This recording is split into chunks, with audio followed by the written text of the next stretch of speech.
Hello?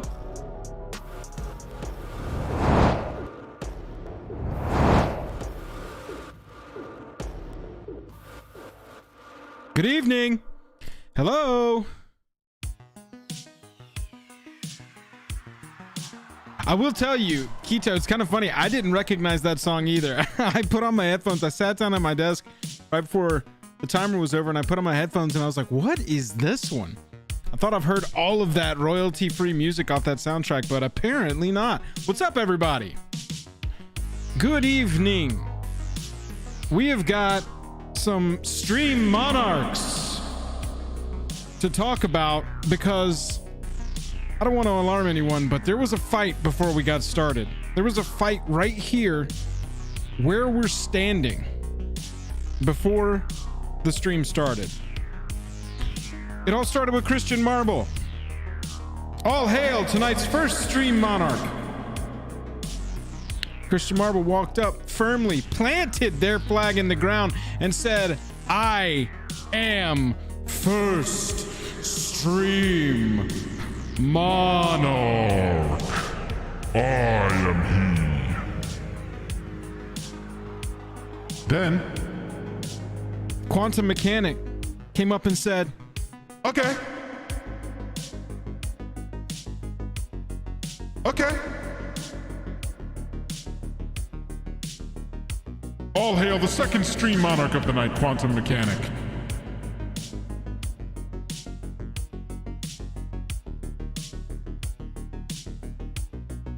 And then Tyler Reckert,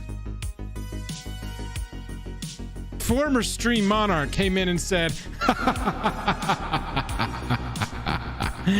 I am Stream Monarch. All hail Tyler R. Stream Monarch. Whoa! Hello? Quantum. What's the conversion on Canadian?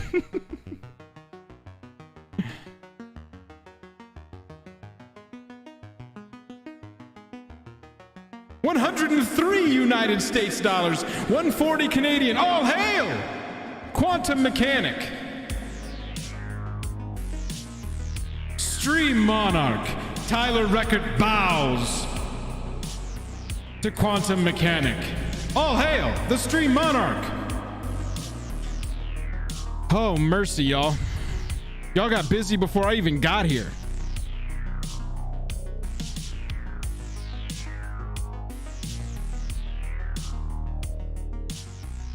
Quantum, congratulations. All hail the Stream Monarch. We're gonna put this just so I know what the conversion is. We're calling it 103. Thank you for all those donations, y'all, to start this off tonight. I hope everybody's having a wonderful Wednesday. So let me tell you where we're at. A couple of things before we get started. Gaming Bob, I don't know, man. I don't know about all that. What we're gonna do tonight, so this is what's going on. Jake is out of town for the next 2 weeks, so you're stuck with me. It is Joel R. Magic for the next 2 weeks, at least on the live streams. Tonight, we're gonna do another build stream. I had a ton of fun doing that build stream that we did with the Frixie 1 Precons, where we built them all together and then we test them in a little goldfishing style so we can sort of see how it operates. Anthony, I think we probably used the same playlist pretty much. So what we're going to do is we're going to build 2 decks. Gitrog and Thalia is a 100% for me. Yargle and Multani seems like it could be fun, and we're going to make it happen. But before we get started with that, I've also got my decks pulled out here. I'm trying to decide what I want to play for the league in March. Our Commander League signups close at the end of night tonight. We're going to get assigned pods tomorrow. So if you want to play in the Commander League, make sure you go sign up in our Discord ASAP. tonight. Do it before you go to bed. If you want to play in the league. If you're not familiar with our league, we play a spell table league. Proxy friendly, sponsored by Dragon Shield. We got prizes. You can win Dragon Shield sleeves, custom league Dragon Shield sleeves with our art on the back of them. We also give away two $40 gift cards to TCG Player every month to the top 2. And then we have an end of season tournament. Seasons last about 6 months. So you should definitely go jump into the league if you've been thinking about it. Any level of our Patreon makes you eligible. So tonight, if we get done building Thalia, Gitrog, and Yargle Multani, we might take a look at some of my personal builds here and figure out what the heck I'm going to play in March. I got a lot of options there. So let me talk about this. Yes, the landfill. MTG cards landfill. This has been on Kotaku. It's just been everywhere at this point. I don't understand this. I mean, you got two different options, right? One is like it was a mistake or somebody just threw a bunch of shit away. Number two is that the conspiracy theory that WotC is intentionally dumping product to keep values high. That doesn't seem super unlikely, honestly. But, you know, there's not much to do except look at this and speculate. If M30 product was truly dumped in the landfill, MTG Gaming Bob asks, how do I feel about the future of the existing supply available to the public? I don't know. I don't know how much stock supply sits in warehouses. I don't know how much was truly destroyed in this landfill. This might be a drop in the bucket.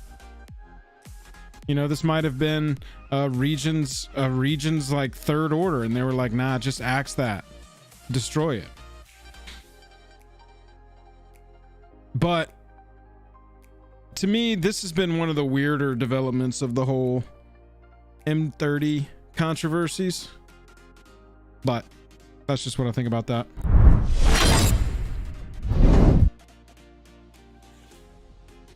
It's very strange. It's very strange. I will admit to that. So it looks like from our polls that we're going to go Thalia and Gitrog first. Let me ask you, chat.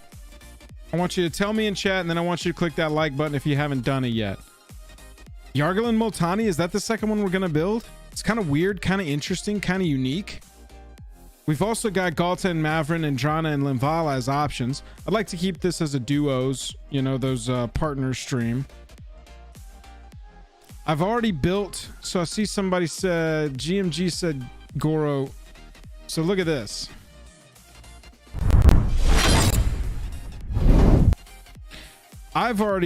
This is the one that got me the most excited. And so I built this. This is a first edition. I haven't played it at all. Goro and Satoru's Grixis across the top. 3/4 Goblin Human. Whenever one or more creatures you control that ETB'd this turn, deal combat damage to a player, so some hasty. Create a 5/5 flyer token. Really good.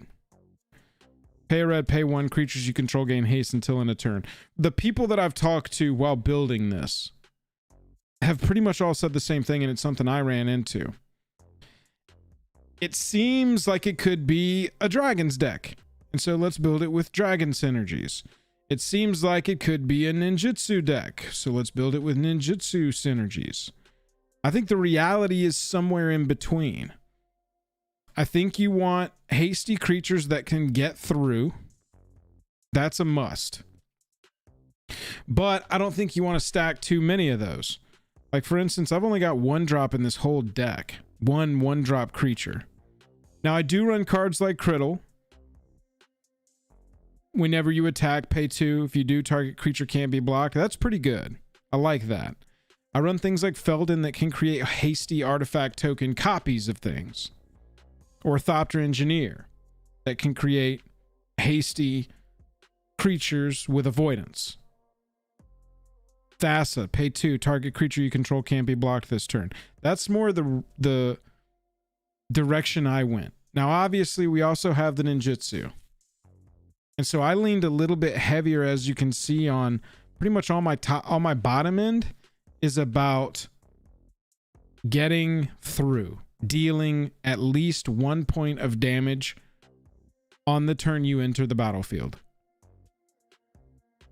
Whereas my top end, as you can see, is we got some dragons, but it's not a lot. Dragon synergies, Crux of Fate, pretty much all I put on there. Instance. Nothing out of the normal here, except for I ran Return to Action because it's got Satoru Umezawa flavor text on it. And so I thought this was a flavor win. And it's pretty good. Until end of turn, target creature gets +1/+0, gains lifelink, and when this creature dies, return to the battlefield tapped under its owner's control. It's fine. Fine survivability. To also be a flavor win, I like cards like that in a deck. I like when my commander says something on a card. It makes me want to run that card. Artifacts, nothing crazy. We're creating tokens, so run idle. We want to have creatures enter the battlefield and deal damage that same turn, so we run things like Myriad Enablers, Whisper Silk Cloak. We really like cards like this. Urabrask's Forge that creates a token that can attack that turn and then get sacked. If you're familiar with the enchantment that creates Lightning Rager, that's another really good card in a deck like this. Because it's going to fulfill the creature coming into the battlefield. It's going to, because it's a temporary creature anyway, it de-incentivizes your opponents to block, which is excellent. Especially with Urabrask's Forge when that thing gets big. The 1/1, the 2/2, the 3/3, maybe even the 4/4. Not that big of a deal. But by the time Urabrask gets up into that 4, 5, 6 range, and granted, that's a lot of turns unless you're proliferating. But by the time it's up in that 4, 5, 6 range, you're going to be able to find an opponent that can't block all the damage, and or you're going to just really put some tough blocks in front of your opponent. Enchantments in this one. Whenever a creature you control deals combat to an opponent, draw a card. Whenever a creature you control deals combat damage to an opponent, to a player, draw a card. Obviously, right? This is the enchantment I was talking about. Our whole deck is about getting through with little pingy damage to get this sort of like snowball of value and momentum happening. So we run this as card draw.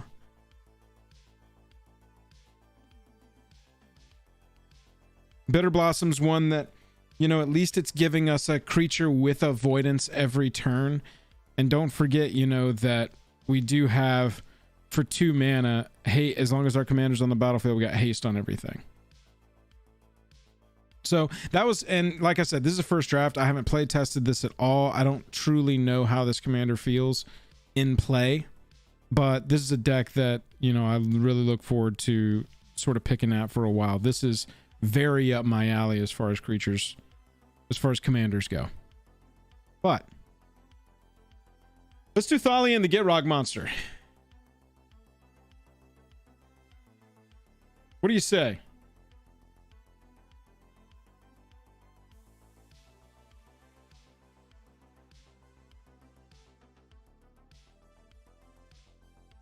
There we go. All hail the Stream Monarch.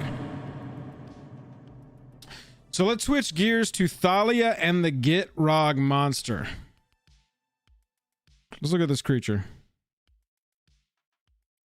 Thalia and the Gitrog monster. A green, a black, a white, and 1 for a 4/4 human frog horror. First strike and death touch. Love that. We want to give this thing vigilance. We're protected forever if we give Thalia and the Gitrog vigilance. You may play an additional land on each of your turns. So a little ramp. Creatures and non-basic lands your opponents control enter the battlefield tapped. That's really brutal. That's really brutal. I don't know that I want to lean really hard into that because I do want to make this a fun deck to play against. We're not. Well, we'll figure it out. That's something that we've got to decide. What does the Jajam community, Gitrog and Thalia look like? Are we going to go crazy like Matt said? Are we going to go crazy hate bear? What do we want to do? Jajam community's got to figure this out. And then lastly, whenever Thalia and the Gitrog monster attacks, sacrifice a creature or land, then draw a card. Well, obviously, I mean, lands from graveyard. We got to start there, right? Quantum Mechanics Stream Monarch said, play it mean. Are we bringing back strong, fun, mean for this?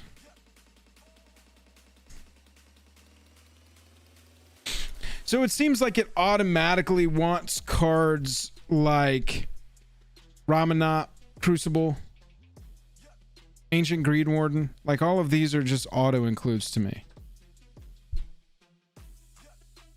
Because I kind of like this as a landfall commander.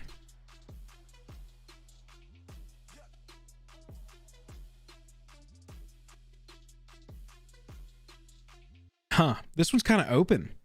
This is such an interesting commander. It's not just like build it this way. These duo commanders, I feel like are going to have some really interesting deck builds.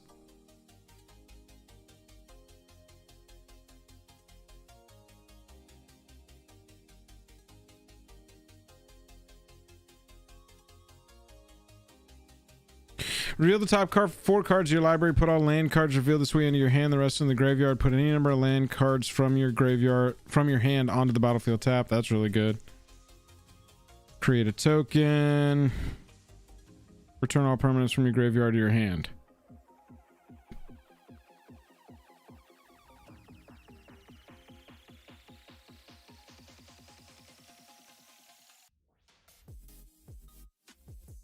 Perennial Behemoth? I haven't even ever seen this card. Oh, I think I did early in the life cycle of Brothers War. Perennial Behemoth's a 5 mana. You may play lands from your graveyard. 2/7. Conduit of Worlds. Oh, we got to do this, right? We got to do that. Got to.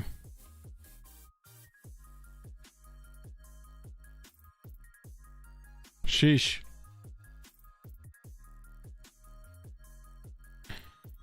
Type land. Whoa. Zach G, all hail the Stream Monarch at a very fine 169. Zach G said build Abzan Enchantress Voltron with auras. All right, Connor said Voltron. Can we get down on this Voltron idea? I was going to go with this land thing. But Abzan Enchantress Voltron with auras sounds pretty freaking good. We have to sacrifice creatures or lands. So maybe if we're creating like tokens. Sheesh. All right. Give me a second. Zach G coming in hot. Zach G, thank you so much. Quantum Mechanic, thank you so much. Y'all are being crazy tonight. Y'all are out of your minds tonight.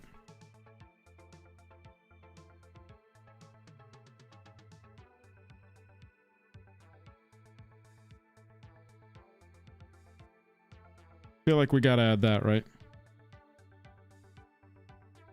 Sheesh. Yep, green has auras that create tokens. That's what I was thinking too. You know, I'm thinking we're sacrificing lands with... Thinking we're sacrificing lands with the attack trigger, but really it doesn't matter, right? If we're going Enchantress, Abzan Enchantress, Voltron with auras. All right, let's bump back to this. We're going to put these into our...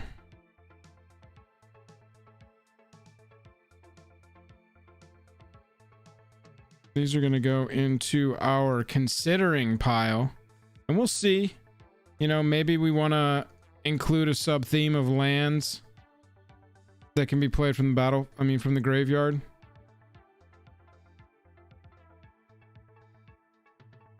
All right. Enchantress.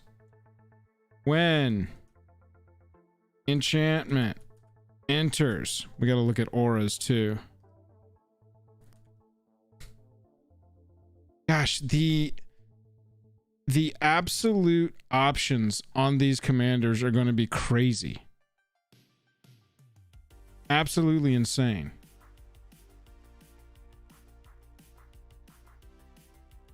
What's the text? You know what I'm saying? What's the text on cast enchantment?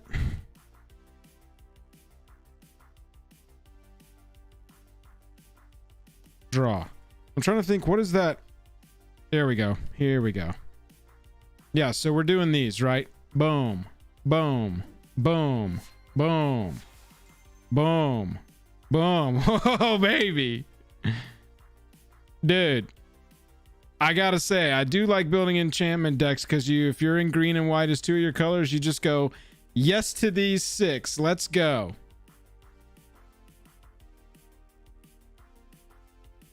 All right.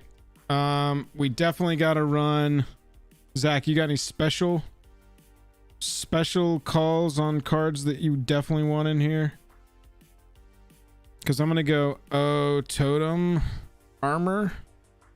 Might as well just grab those, right? Bear Umbra, Snake Umbra, Hyena Umbra, Spider Umbra, Eladar, Umbra, yes, Mystic, Boar Umbra, Tree Folk Umbra, shit. All right, well, that seems like a start.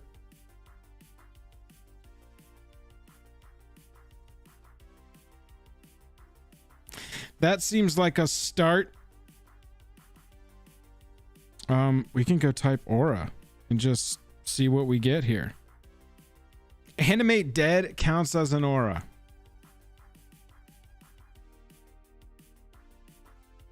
Boop. We'll put all our land ramp into stuff like this. Right? We'll try and put some removal onto things like this as well.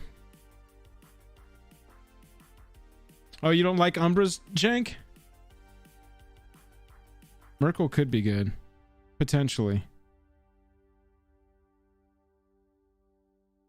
Oh, Kaya's ghost form in a deck like this. Oh, baby. Pro creatures. That's removal. What do you think of Gift of Immortality or Mantle of Ancients? Yeah, Jaya, there we go. Jaya, good to see you. Haven't seen you in a while. I like them, but you don't need a dozen. Yeah, it's not going to die in combat, but you never know, right? We got to run Big Bad Eldrazi Conscription, right?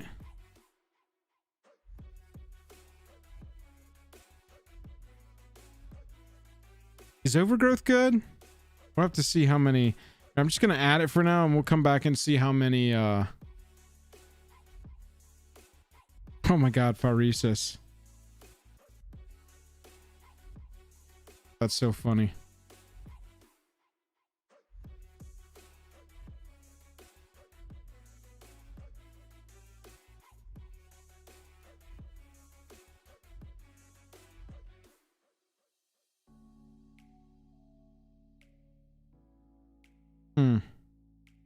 Classification's so sweet.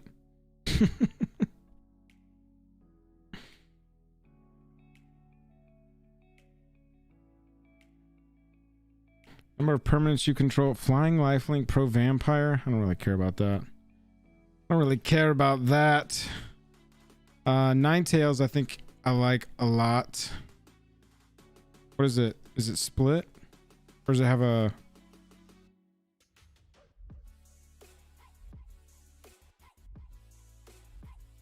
What's it called? Somebody tell me what that's called.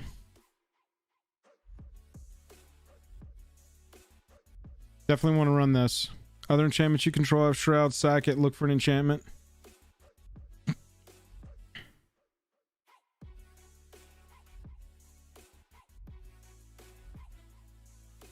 Yes. I hear what you're saying. Whenever an aura, yes, yes, yes. Yes. Oh, aura. Let's just try when aura and see if there's any cards that we like a lot. Sort EDH Rec. Oh, dude. Jake would have already been yelling at me. Jake is yelling at me spiritually right now. What are our other creatures? And we need, don't forget, okay, so this is what I need help with. I need to find cards that intersect. We want, like, tokens to sacrifice or whatever to draw cards off of Thalia. And so we need cards that sort of play in and around an aura enchantment strategy and create creature tokens. Buzz, you got it.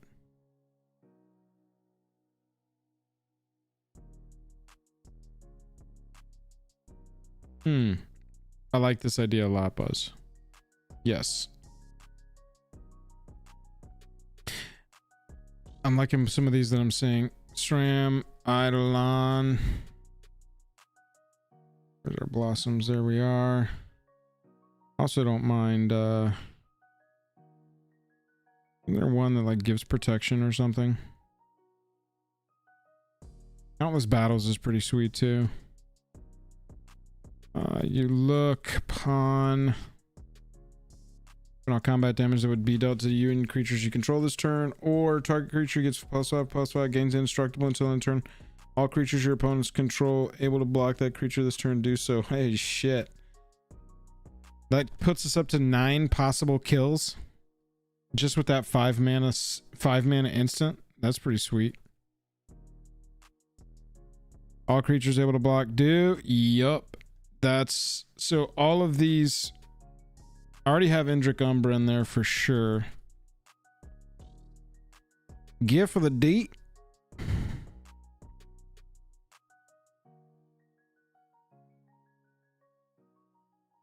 This one I don't like as much just because it's only the one ability and it's 5 mana. I feel like we can go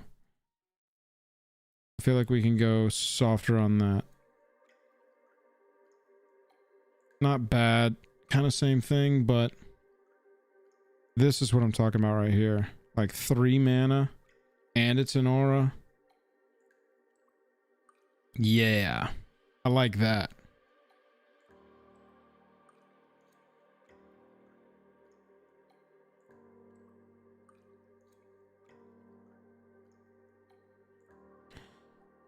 Bestow. All creatures able to block it do so. And the +1/+1. Plus it's a secondary creature. That's not bad. Not bad. I like in decks like this. Sacrifice is going to be a problem for us, and so that's why we definitely want to create. Nemesis Mask I don't like as much. Just because it's off strategy.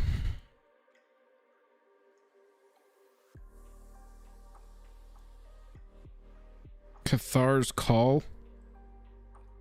Enchanted creature has vigilance. Oh, that's what I said. We need to give this thing vigilance. And at the beginning of your end step, create a 1/1. Yes. That is the strat. We turn those tokens into card draw. We get the thing going. Get them to block another creature and the commander goes through. Also true. Yeah, exactly. I do like the horse. The horse stays. Tempting listed. Oh, I know this one.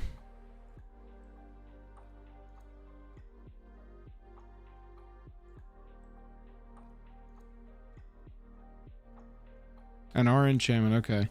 Attach it, you make him pay green to end the effect.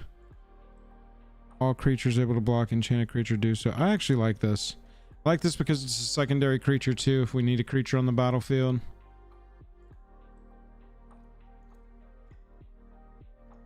Let's see where we're at. We're at 44 in the main deck, all right. We're not too bad right there. Doing pretty good. Doing pretty good. Let's go ahead and add our packages. What we're going to do first is add all of the shock lands, and then we add all of the pain lands, and then we add all of the... are we going to do the filters? Let's do the fetches for sure. Let's do the crowds. The checks. Probably the battle lands too, right? 2 or more opponents? Yeah.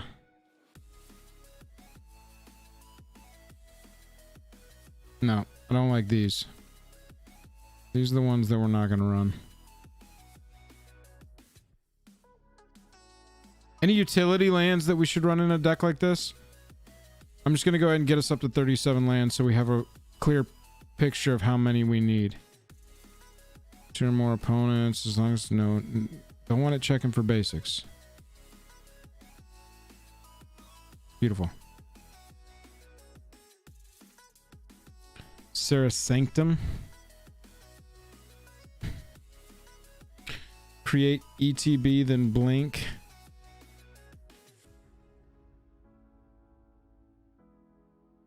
Check. Crowd. Crowd? Did we add those already? We already added those.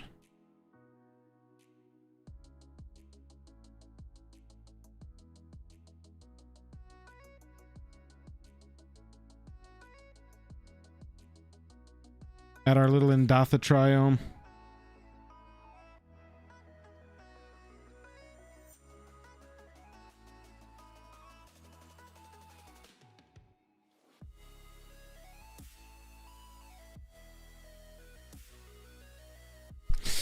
This doesn't... Yeah, Ghost Town's not what we're looking for here, because I can't instant speed that on the sacrifice trigger. That's not how that works. Let's add planes.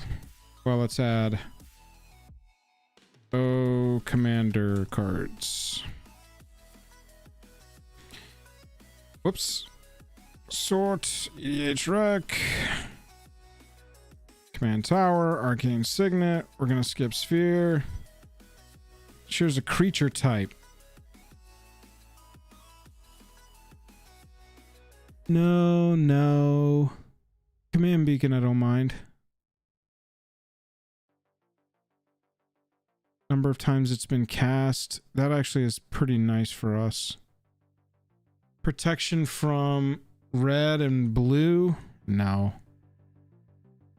Draw 4 cards, lose 4 life, where 4 is the mana value of a commander you own in the battlefield of the command zone. Draw 4, pay 4 for 5? That's not bad, right? When does this get good? At 5 mana commanders, or is this good at 4 mana commanders? It's kind of a fun one to win. Fun one to play. Fun one to run, rather.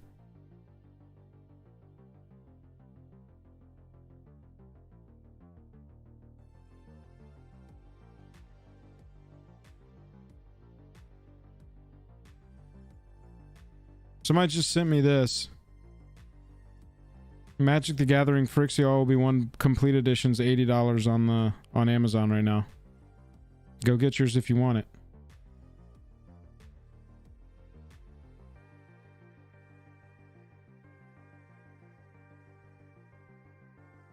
Bastion Protector. Commander creatures you control get +2/+2, have indestructible. Is this a decent one for ours, since we're so like going the Voltron-y route? Average guy, you like Stinging Study at 5? Yeah, I get that. I get that.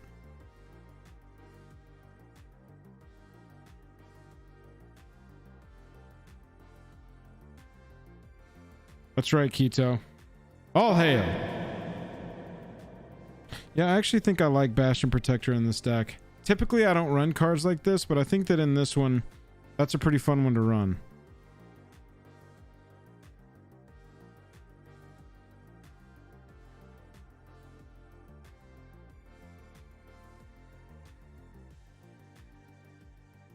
So this one's pretty sweet, right? We're in black. We don't need to put our card draw on artifacts.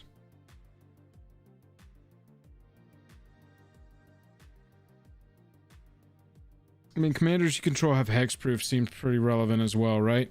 That maybe even seems more relevant than Indestructible, because Indestructible just protects us from board wipes. Well, and targeted removal, I guess.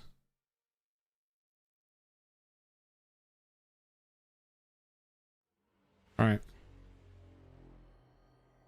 Yeah, the Augmenter also gets flash. That's one reason I like it there. Oh, yeah. I've seen a couple of people, MTG Gaming Bob, Matt Corrales, both said Hearth and Home.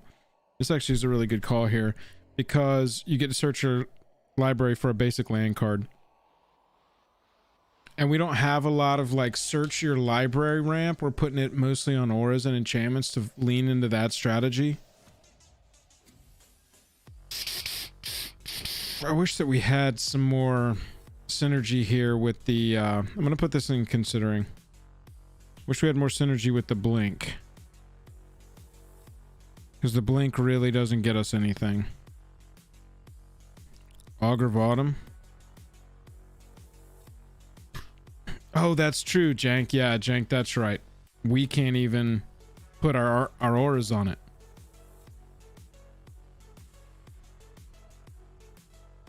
I don't like Augur in this deck, really. All right, hang on. What are we at here? 23 lands. We never even put planes in here. So let's just pump up these numbers real fast. Boopski. We need a little Boopski. And, of course, we need a Forest. Let's bump this up to 3. Let's go 1, 2, 3. 1, 2, 3. 35, 36, 37. No, it's probably going to be planes that need, it doesn't matter right now, but we're doing it that way. All right, so we got 37 lands here.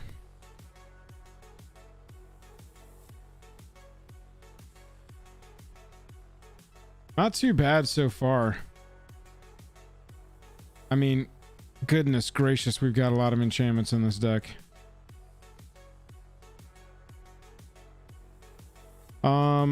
Let's put in some destroy target. Well, let's lead with exile target, right?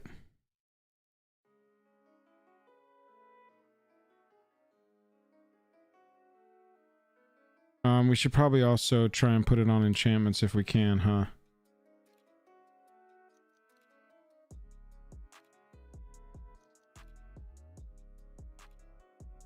Oh, pub stomp. That's a really good idea. Hang on. Type enchantment. Let's put a space here. That's what we're talking about. Vanishing Light. Grasp of Fate. Holy crap, yes. O ring.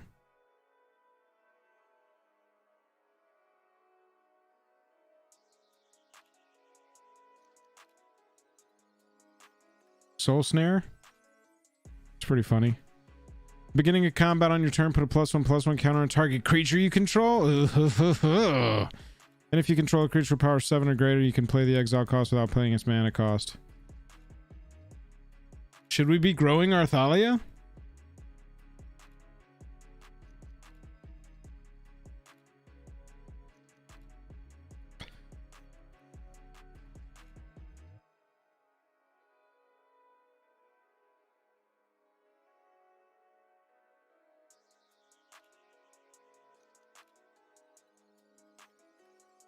Enchant Snowland.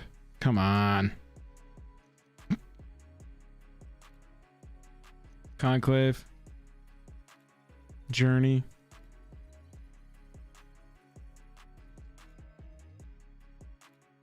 Act is pretty sweet. No, we're not gonna run Act. What else we got?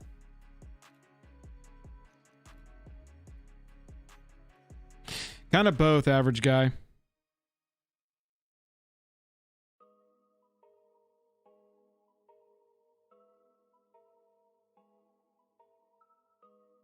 I'm not super familiar with Enchantress decks, and so, you know, and this might be a question for the Stream Monarch here.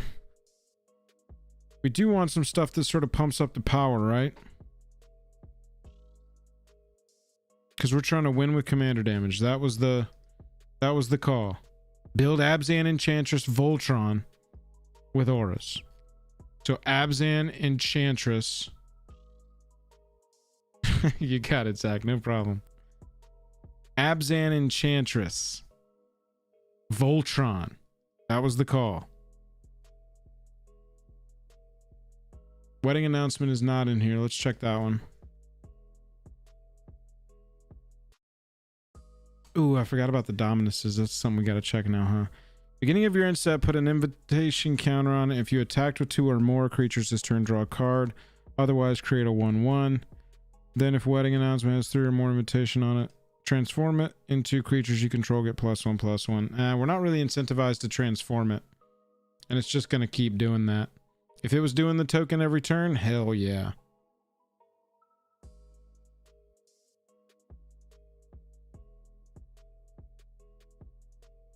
Pub Stomp, what was your suggestion that I liked?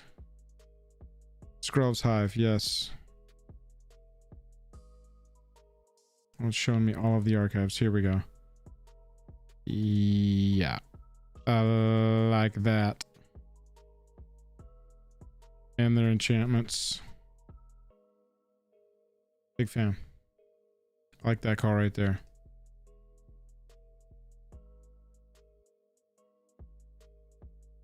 All right, so then I think we need to now lean toward can't run red in an Abzan deck. Yeah, Matt, we need all Seed of Life's Bounty. That's the one I was trying to think of earlier, Buzz. Yeah. So far as winning enchantments go, I think that's basically what you're asking, Matt. All the glitters, if we've already got avoidance on there, same with ancestral. We've got Eldrazi Conscription. We've got Ethereal Armor if we're already ready to roll.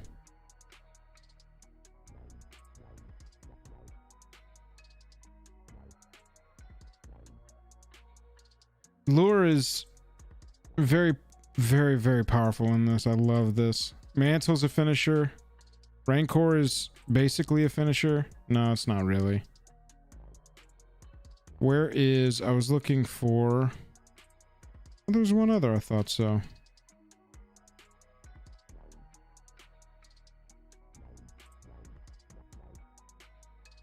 Where did I put...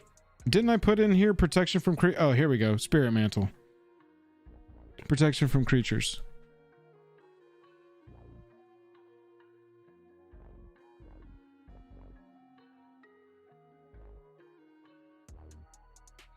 Yeah, Mantle of the Ancients is here. I figure we do run return, enchantment, graveyard to... This is actually a really good idea. Because we can discard our stuff here. If we know we have... Skip the pro creature for lures. Okay, we'll add in more lures. I skipped some of the lures because I wasn't in love with them. Matt, yes, bingo, exactly. Return all enchantment cards from your enchantment cards from the graveyard. Do you like them being able to see it's coming? I mean, it can still be really good, but like open the vaults.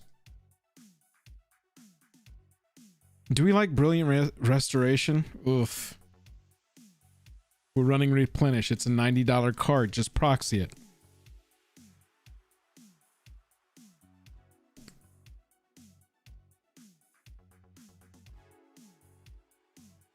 Yeah, I mean, Calyx is really good. Calyx is really good. If you cast enchantment, put a +1/+1 counter on it. It's got trample. That's good. Beginning of each end step, if an enchantment is put into a graveyard from the battlefield this turn, you may return Kami of Transience from your graveyard to your hand. Huh, it's just like a secondary creature. Interesting.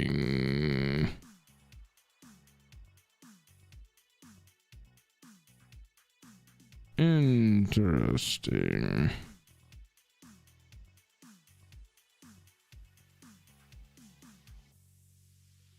Graveyard to hand, graveyard to hand. Well, at the very least, we've got open the vaults and replenish in our hand. You know,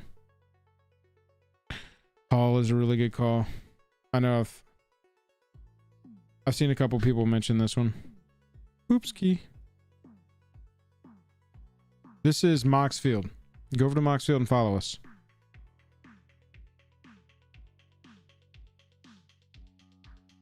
We could stick a couple of fogs in here, D-Hammer, if we think that's the right call.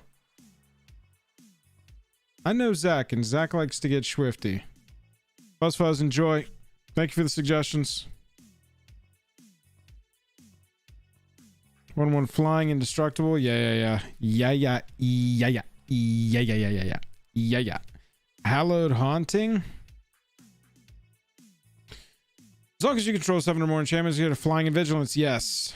In already. Whenever you cast an enchantment, create a spiritual power and substitute to the number of spirits you control.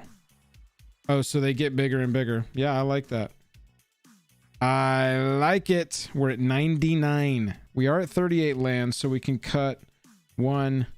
Cut one. Probably green. Whoops. 98. Keto, we almost put Lovesack in this, but we just ended up putting it on the maybe board. Search library enchantment. Oh, god damn these lands, man. Sure, we'll run Boseiju instead of one of our forests. Sure.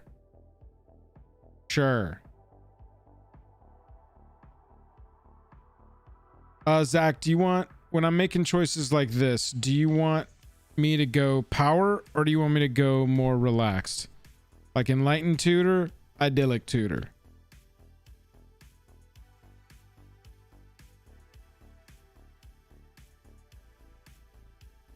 Search for up to 2, reveal and put them in the hand.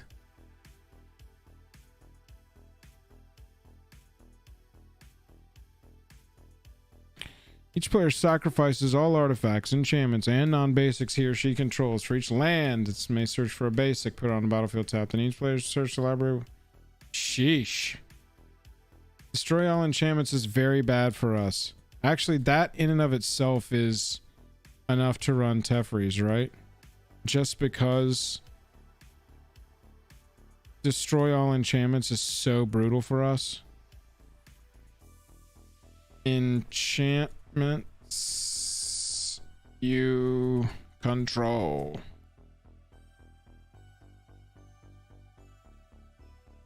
$19 results.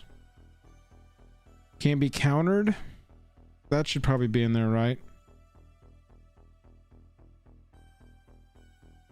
No. Other enchantments you control and enchanted creatures you control have Shroud. That's the bad one, right? Is this good or will this bone us?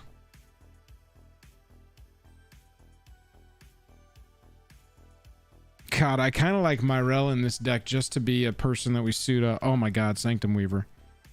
Ugh. Ugh. Heroic Intervention. Correct. Yep, having 2 of these effects. Yeah.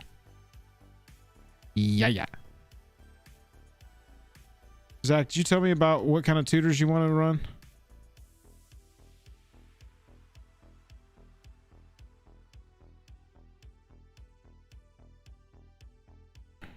Nope. Don't want to be destroying all enchantments. That's certain. Oh, Sphere of Safety could just lock them. Oh my god, yes. Oh, no tutoring. Okay. I like that. We're going to be drawing cards. We're leaving it up to the fates. I like that shit. All right, let's see. I mean, we're 104 and we're pretty close. We're running a single artifact in this deck and it's Arcane Signet. We don't even have a Soul Ring. What planet are we on, ladies and gentlemen? All right, we're at 105. Oh, cartouches are good. Ugh. I like enchantments. All right, let's look at these. +1/+1 life link, and you get to put a -1/-1 on a thing. I don't think these do what we wanted to do. Hang on. Cartouche of Strength, actually a fight. That's pretty sweet. Throw this on your Death Toucher, but the fight doesn't count for first strike, right? Maybe it's like suited up. Yeah, I know it gives Vigi. Let's chop down 5.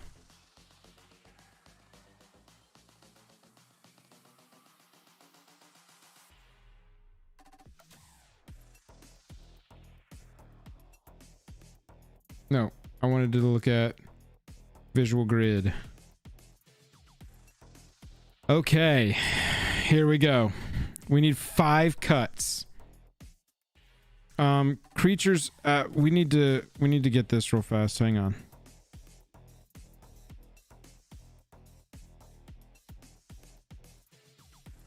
Declare dominance. We're gonna go here.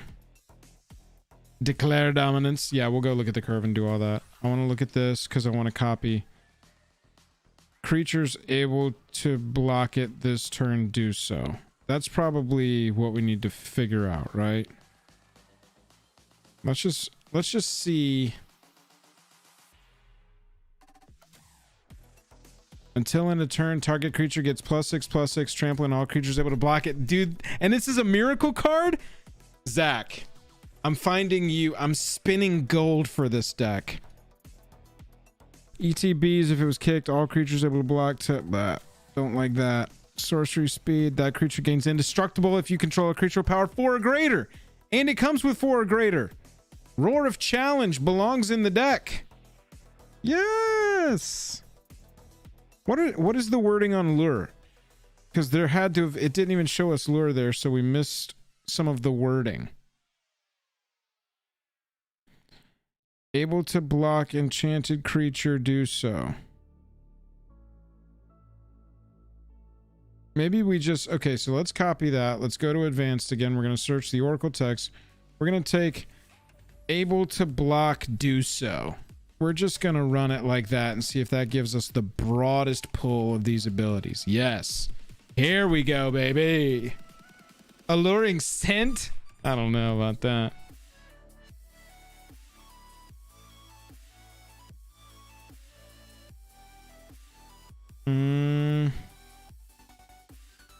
Showed us Nemesis Mask.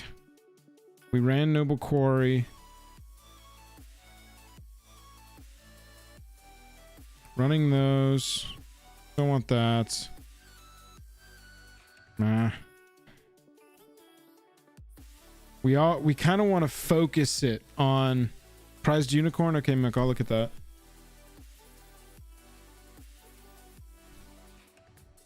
Taunting. Oh my god, we could run a $51 PTK sorcery, baby. Choose any one creature. This turn, all creatures able to block it, do so. Oh my god, dude. I'm putting this in considering because I'm almost tempted to run a $51 sorcery. That is the exact same effect as this 12-cent. As this $1.17 alluring scent. Look at the art on this.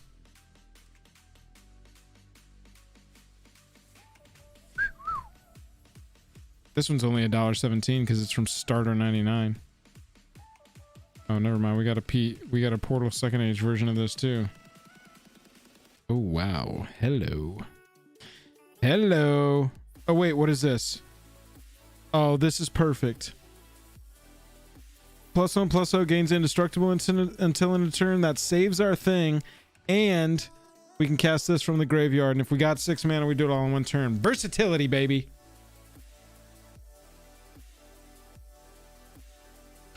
All right, we got to make 8 cuts. Let's take a look at the curve. Okay, so we have got 1, 2, 3. Real quick before they leave, I want to thank Tyler one more time for the huge dono. Quantum with the huge dono. Zach coming through crazy. Y'all are out of your minds tonight. Thank you again for all the donos, y'all. You're really helping me and Jake move this into full time. So we got we got a really sick curve. I'm not gonna lie. This is I'm thinking 2s and 3s or something we can focus on. What is our 8? Oh, Eldrazi Conscription. Correct. Yeah, we actually could stand to bring this curve. Bring it up a little bit, so to speak. Oh my goodness, we have a lot of options here.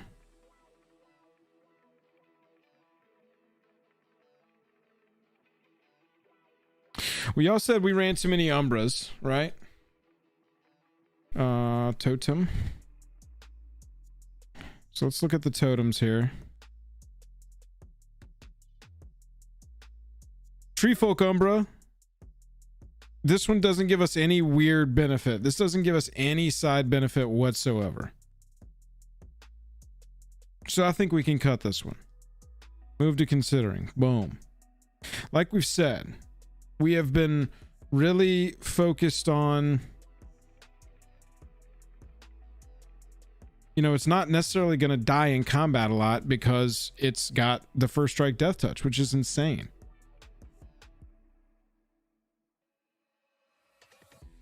Gotta run Indrik Umbra, right? That's everything we want and more. Bear is untap everything. I like that. We're also drawing cards on the attack trigger so we could play stuff in our second. +3/+3, just totem armor +3/+3. This one seems like it could be a cut to me. Same thing here. Hyena is absolutely redundant for us. Same with Eland. It's just, I like how cheap this one is. That's pretty good.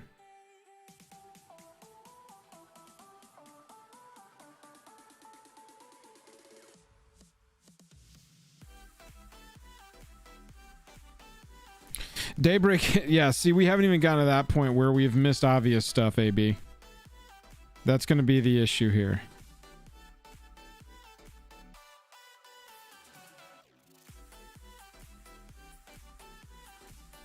Yeah, we have added a good amount of...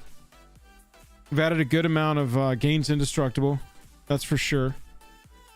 Let's go back. I want to look at Umbra real fast. Totem. Yeah, this one, I mean, boop. And then Boar Umbra? Has anybody got a passionate defense of why Boar Umbra should stay? I mean, that's 5 Umbras. Gives us reach, deals damage, draw a card. All creatures able to block it do so, which is exactly what we want. Lifelink to gain some life and then untap everything. It feels like a solid little pack. Plus, we got Umbra Mystic to give all of our Aura's totem armor anyway.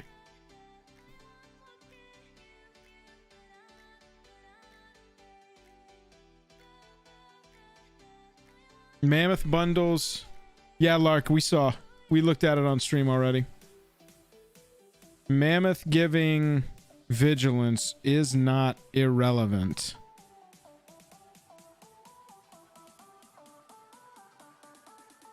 Yeah, Mammoth was just basically Cartouche of Solidarity for 2 more mana with the totem armor, right? Let's look and see where else we're at. All the creatures seem pretty relevant. Protection, card draw, protection, protection, card draw, protection. Value, right? I guess this is just value. This is a secondary one. Search it up. Medium on that. Value. Strategy. Ramp. Value. Value. Value. Strategy. Protection. Value. I mean, those all seem pretty relevant. Strategy. Strategy. Strategy. Strategy. Strategy. Yeah, Light Paws does count as a tutor, Zach. Should we cut this? Cut Mesa for our Gothian.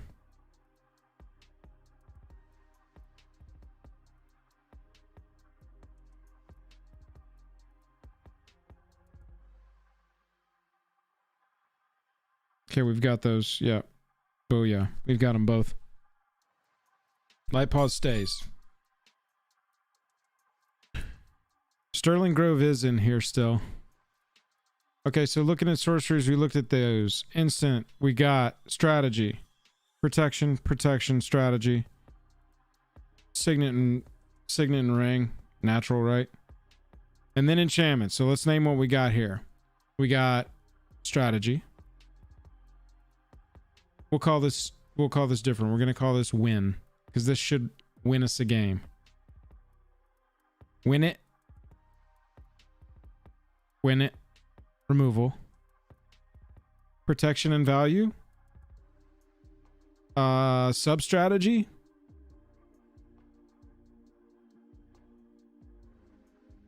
But I do think this is valuable, right? Connor, we might. Declare is a card that I look at it and I go, bah. Like, I like Revenge of the Hunted because it's a miracle, yeah?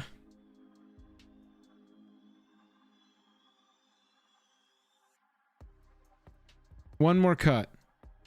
And then we're going to run some tests of this one. Got about half an hour to run tests and then we'll swap. Declare. Oh, yeah. Yeah, it's gone. Not where we want to be. I mean, I'd rather be on Roar the Challenge. 3-mana version of that, and it gives it indestructible. Right? Yeah, this is a 4/4. It's insane. It's just got out of bed this morning and was a 4/4. Let's start at the bottom of the here. Ramp. This counts as tutor. Zach said no tutor. Other enchantments you control have Shroud. This seems like it could be a cut to me.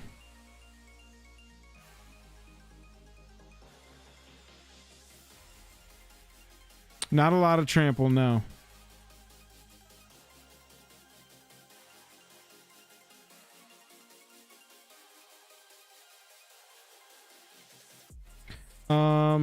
Yeah, type, creature, type, enchantment, color black. I'm gonna search for these straight up. Matthew, have you got any suggestions? I mean, Ephemia seems pretty good. Beginning of your end step, exile an enchantment card from your graveyard. If you do, create a token.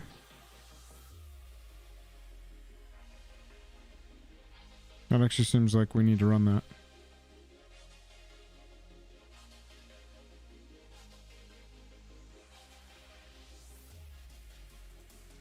What's this? Gloomshrieker looks cool, right? That card looks sweet. Menace, when it enters the battlefield, return target permanent from your graveyard to your hand. That's not irrelevant in this deck either. We skipped on Gift of Immortality, Joshua.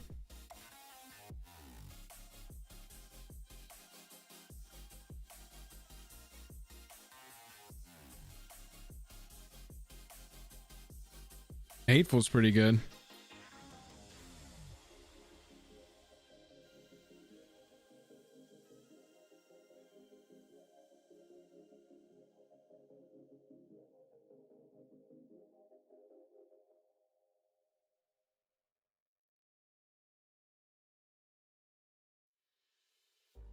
Man, these commanders just have such wide... We're trying to have such wide build strategies, you know? Look, let me pull it back. We need 2 cuts.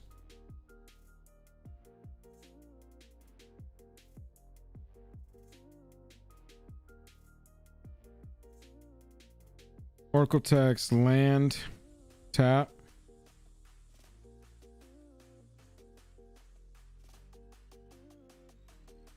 All right, so Wild Growth.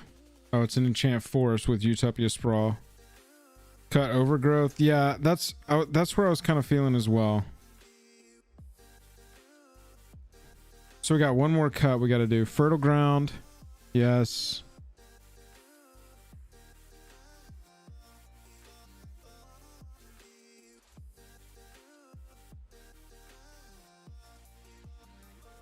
How do we feel about Sterling Grove?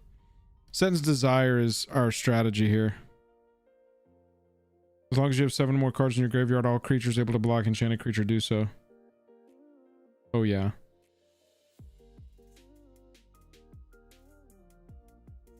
Yeah, Sterling Grove is out. You're exactly right, Ron. We don't want to screw ourselves.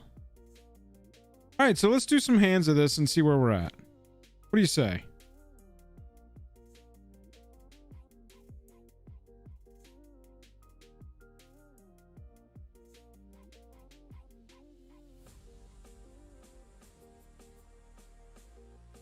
I can see that okay, yeah? All right, so opening hand here. We got a green and we got a green-white. We haven't really balanced our mana yet here, have we? This one probably is not a keep for us.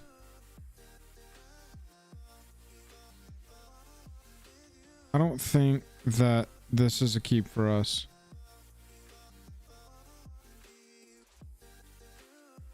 Nope, especially when we did that.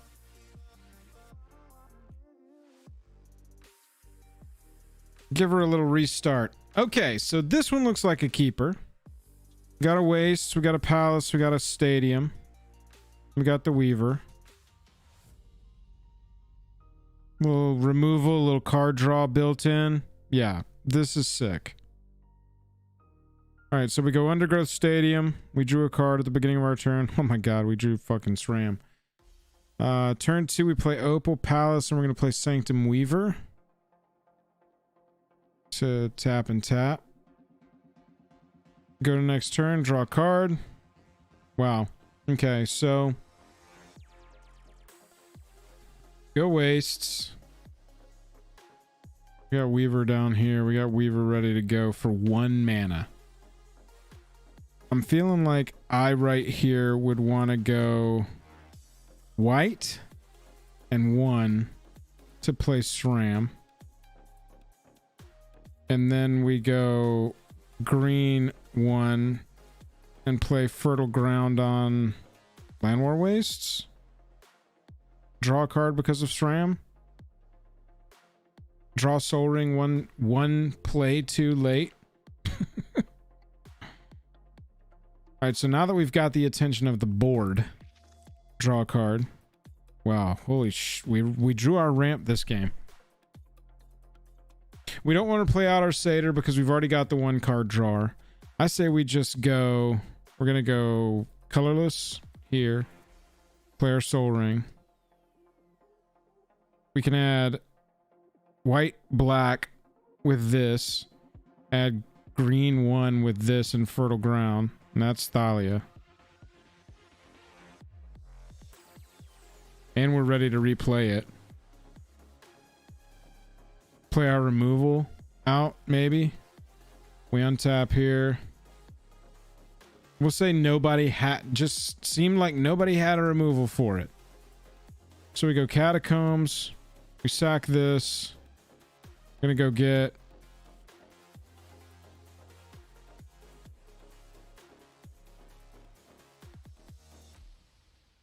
I want to go...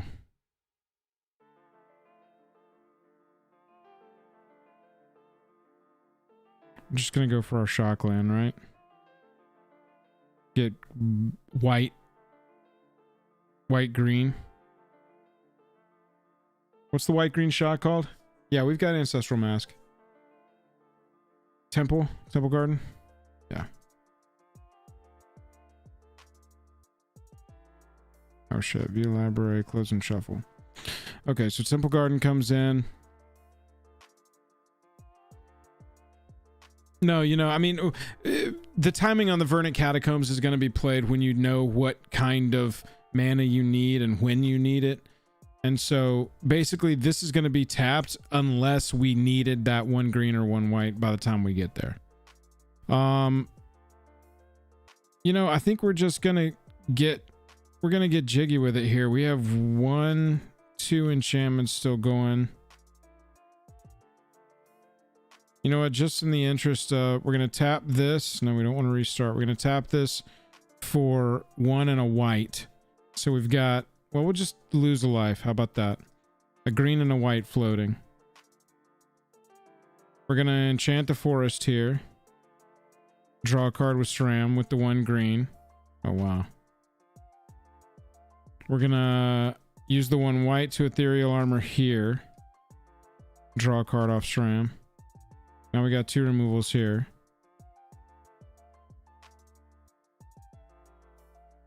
Now this is a 1, 2, 3, 4. We can even make it a 5 if we add another green here. Yeah, we're just like so populated. We can play an additional land as well. Their shit's entering the battlefield tapped. And now the problem is here. Thalia's trigger. Yeah, it's definitely flowing by turn 4 for sure. But a thing I'm noticing, Thalia's trigger is not optional. Whenever Thalia and the Gitrog monster attacks, sacrifice a creature or land, then draw a card. And so I think we ignored that a little bit too much in our building. Because right now, I don't really want to sacrifice any of these lands. We could sack Opal Palace. It's the least of our lands right now. But let's pretend like we attack for 4, 5, 6, 7, 8. 8 at someone. We sack Opal Palace. Draw a card. Second main, play a land. Or maybe we just balance it by... Yeah, we definitely need some token creators. Yeah, Gaming Bob, I saw you. We were just really focused on the Voltron aspect of it.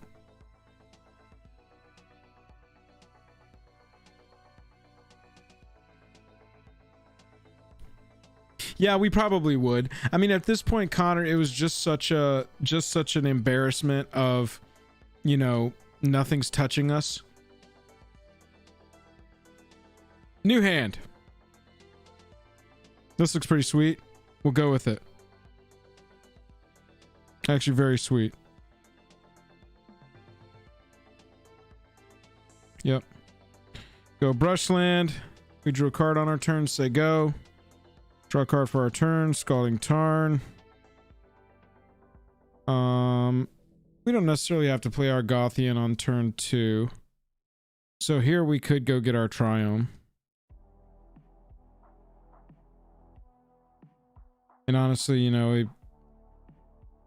I think we drew that first turn, so we would have just done this first turn anyway. So let's just go doot, and we would have played our Gothian. Next turn.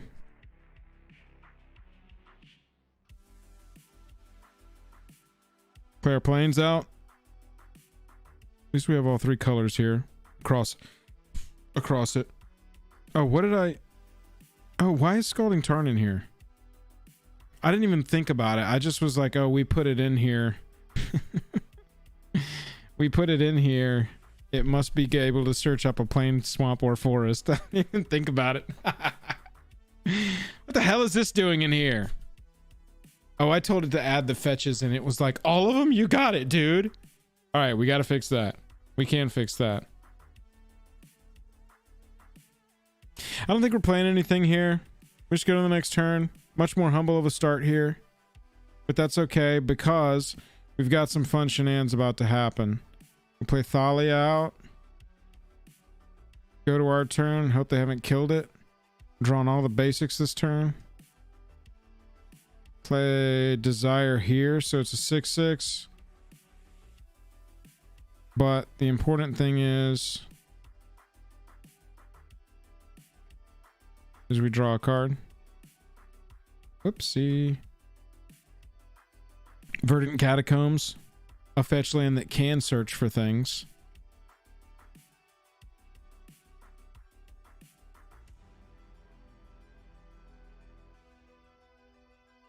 Oh, we can play additional lands too. As soon as that had come out, we would have been able to drop any of these others as well. Oof. That's really good. There's an argument to run like 38 or 39 lands in this deck. And then just drop in the 3 Ron Crawford, that's a good idea.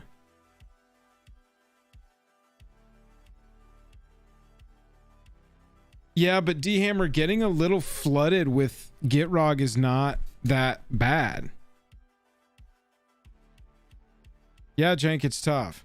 I mean, it's going to draw a lot of ire just because it's got so many different abilities. It's coming, you know, coming at you from a couple different angles.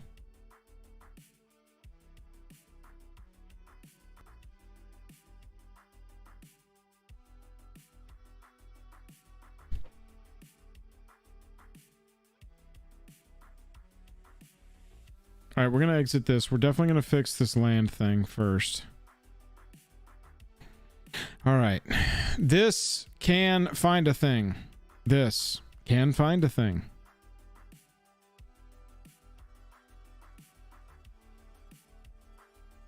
This can find a thing. Green, yes. Black, white, yes. Was it just Scalding Tarn?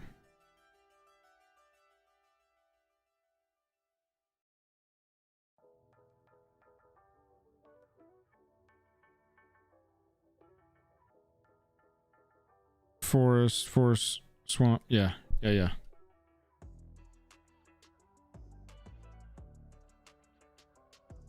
Oh, we are on 38 lands here. Good. Yeah, I think that this deck has an argument for that because you're sacking, but you know you'll draw more.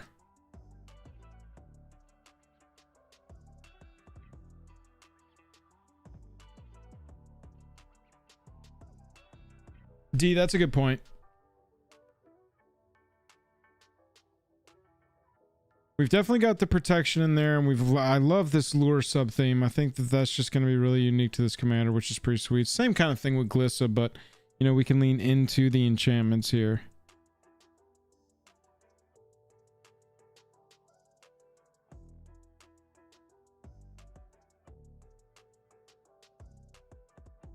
But I do think I like tokens. All right, I've seen your suggestions, but hit me with them again. Scoot Swarm. Really good because we can play the second land every turn. Adeline.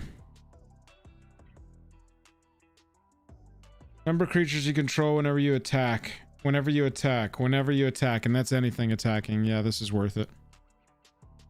Hive. Scrubs Hive we already have, I believe. Got Scrubs Hive.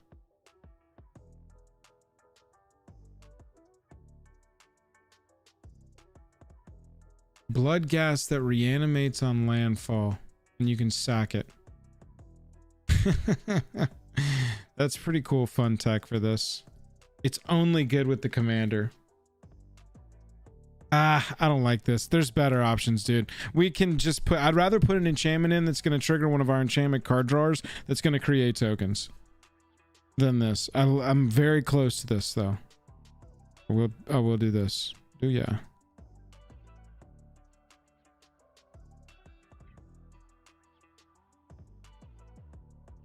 Whenever it or another enchantment enters the battlefield under your control, each opponent loses 1 life. That's not really what we're going for.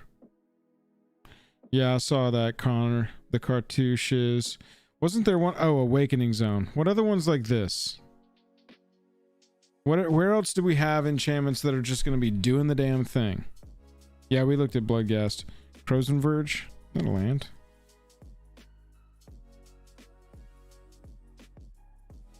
ETB's tapped. Pay 2, sap it. Tap it, sack it.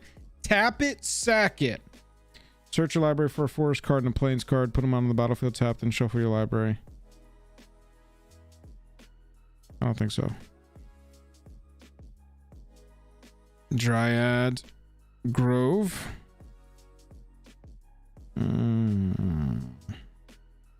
So does Dryad give us an additional? You know what I'm saying? I got Awakening Zone in there, Marcos. So if we got Dryad and we got Gitrog on the battlefield, we're playing additionals.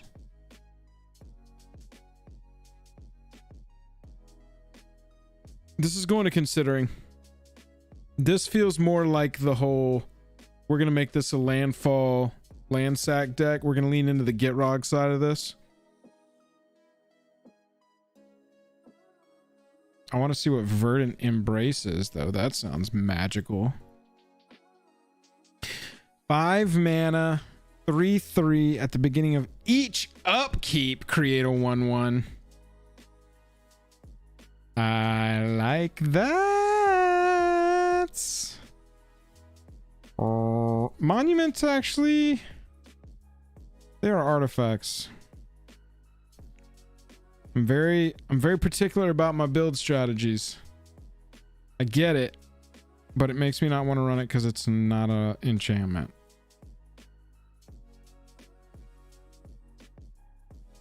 Verdant.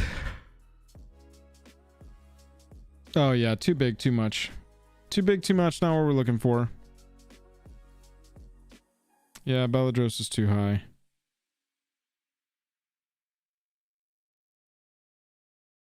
Courser, that's a really good idea because the card's off the top.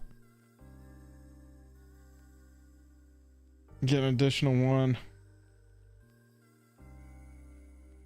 And it's an enchantment. A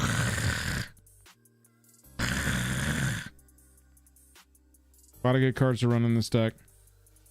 They were just like, let's make a commander that plays well with literally every commander card. Damn it. Yep, Felidar. I mean, Felidar Retreat feels more like, oh, it gives vigilance too. Oh my god, dude. All right.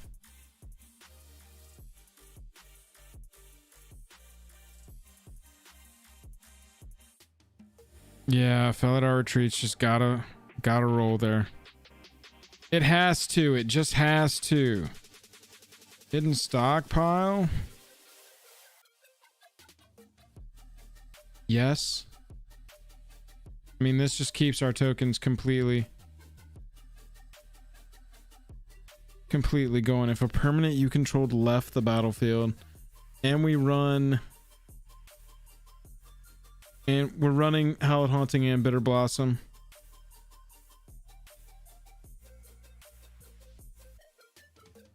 Oh god, yeah, Mauricio, I really like that.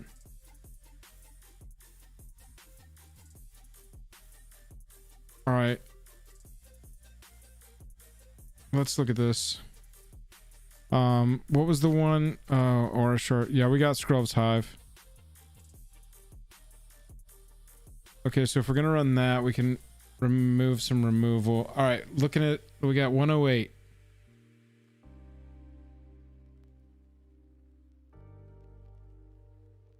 Now I feel like we're going into this like all-in mode where, I mean, we can cut Journey to Nowhere. We'll cut Soul Snare.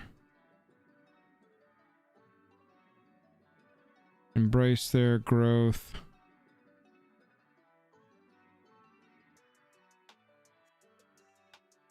You think we just drew all of our mana ramp, or do you think we have too much mana ramp?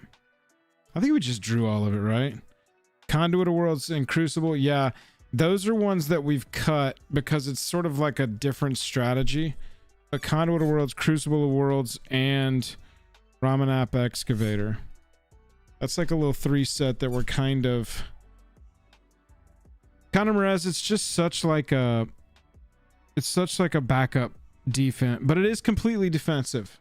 I will say that. We're talking about Sphere of Safety. Our entire idea is attack, attack, attack. We got to look out for clapbacks, and we want to be attacking. I think Sphere stays. I think cards like Kenrith's lose some potency in here because we're basically leaving them a blocker.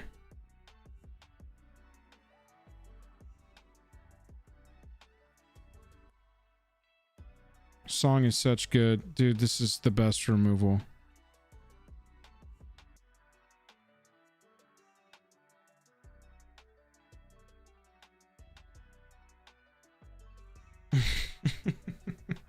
I'm looking for cuts and y'all keep giving me good suggestions. Zach, this deck is stacked, bro. I will give you that. I would like to say the deck is stacked. 106. No.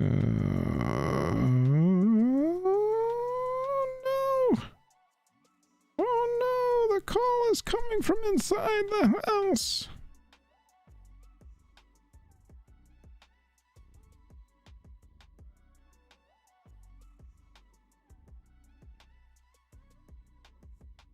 Medium here. What's our curvaceous? Okay, so these are all of our considering, so we can collapse this. We're not going in there. Curve still looks sick. Pillow fort stuff goes for token stuff. There we go. It's a good call right there. Did we do any more of the... Nope, that's tokens. Yeah, that enters and just does so much.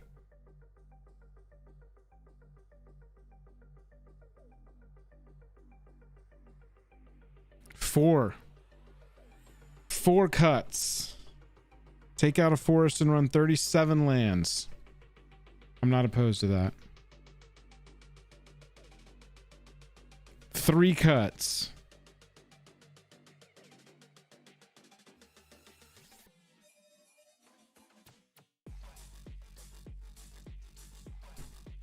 Kenrith got... Oh, no, it didn't. I'm into Kenrith's transformation being cut. Because all it... In a perfect... I mean, it's still really good, but... Leaving them a blocker, it's going to be easy for them to get around that, right? And kill that thing and get it back. We're trying to go Voltron, Chris.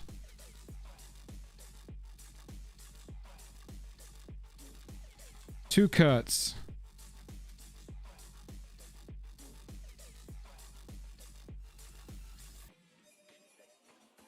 I think we could cut Utopia Sprawl. We're just going to cut one of our ramp pieces because we got some good ramp pieces. No spirits, so hallowed should be cut. Well, this is... Those spirits grow on each other as well. So once we trigger this the second time, they're 2/2s. The third time, they're 3/3s. But more importantly, we're not trying to get a huge spirit army. This just gives us a token to sack to draw a card with Thalia and the Gitrog. Because Thalia and the Gitrog's trigger on the attack is not an option, so it must happen. And we're not playing the landfall side of this. And so we need enchantments that create tokens. Alpha Authority. Hexproof and can't be blocked by more than one creature. We want it to be blocked by as many creatures as we can convince them to do that. Because it's got first strike and death touch. Might be able to cut a card, draw a card because we get it from our commander. That's not a bad idea. Let's say draw. 11 cards that draw cards. Wow. Yeah, we've already cut one. Let's see what we got down here. No, that's the miracle thing triggering the word draw. Cut in... No, that's probably actually a better one, right? Because it's on an enchantment to do it. That deals damage, draws a card. So we could kill the weakest one of these.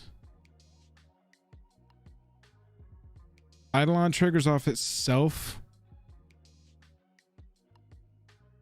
Vidiran is one more. Yeah, Dawn's not really a thing I think that we want to do. Well, we're the two mana ones are off the table, right? Because that's we're replenishing our hand. We can play this on turn 2, turn 3. We're playing stuff. We're replenishing our hand, and we're staying in the game while developing a board. So the 2 mana ones are great. The 3 mana one is great. I mean, I think Eidolon of Blossoms, Zach. If you think cutting the extra draw spells where we should go here. We gotta have some targeted removal, Darth Brando. We don't even have a board wipe in this deck. Going to the yard and Enchantress isn't bad. We have ETB draw triggers.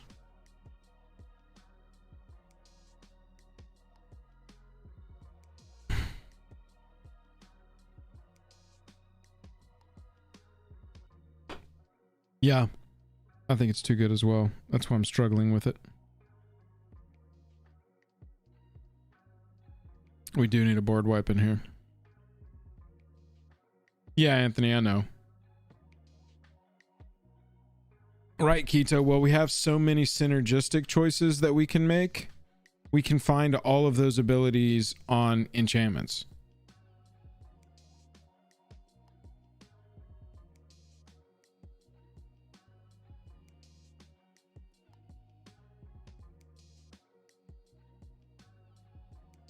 I mean, you're going to play an Aura deck and you're not going to run Eldrazi Conscription? Where else are you going to run that damn card? I feel like we got to play it. Our sacrifice target creature enchantment you control gains protection from the color of your choice until end of turn. Let's back it to considering. All right, so real quick, let's draw some hands of this and play out the first couple of turns and see where we go. See, this is what I'm talking about right here. Wow, look at this opening hand. Oh my goodness. I think we want to go... We'll draw a card, obviously. Yep. We'll go tapped. Overgrown Tomb. ETB, draw a card. Or next turn, draw a card. We go Swamp. We're going to go Argothian right off the rip. We're just going to boop, boop. And we got our card draw going. Ching, ching. Draw a card. Windswept. We're going to pay a life. We're gonna go get, let's go get our planes. Let's go get a white mana. Yeah, we definitely need a white mana. Triome here, we don't need a third mana, so we can actually get our Triome here, so let's do that. We go into the Triome, we close and shuffle. The center's tapped. We go Sanctum Weaver, green, one other, do this, that's an enchantment, draw a card, pass. Our turn again. Drew a cave. Here we just go Thalia, right? Can we do this in a way? Okay, so we want this to add 2 mana. Land for turn. We can play an additional one with Thalia. I can't forget that. Okay, so we go 1, 2, 3, 4, and Thalia comes out. We can play an additional land on our turn. Boom. We tap this, Felidar, boom, draw a card. I mean, that's quite a turn 4 there. Was this turn 3? No, that was turn 4.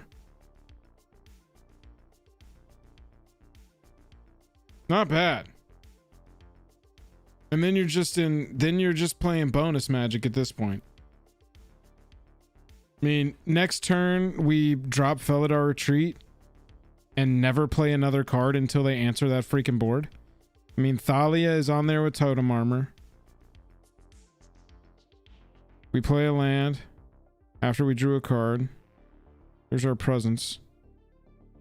No, actually, we're not going to play our land yet, right? Because we want Felidar Retreat out there first. Boom, draw a card. Oh my god. All right, so that was... We'll tap this. 1, 2. Tap this for 2. White, 1, dupe.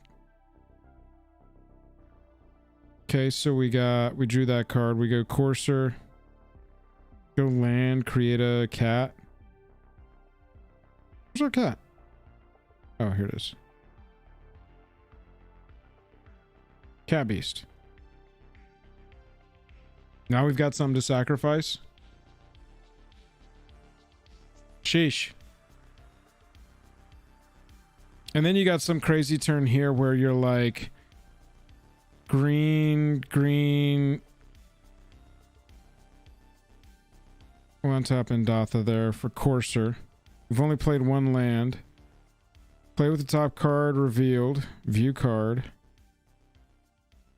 It was a song. Oh, draw a card. Now it's the top card. Now it's an Eldrazi Conscription, which we have the mana to play. I mean, dude, Zach, this deck goes hard. That extra land is so good. Sheesh.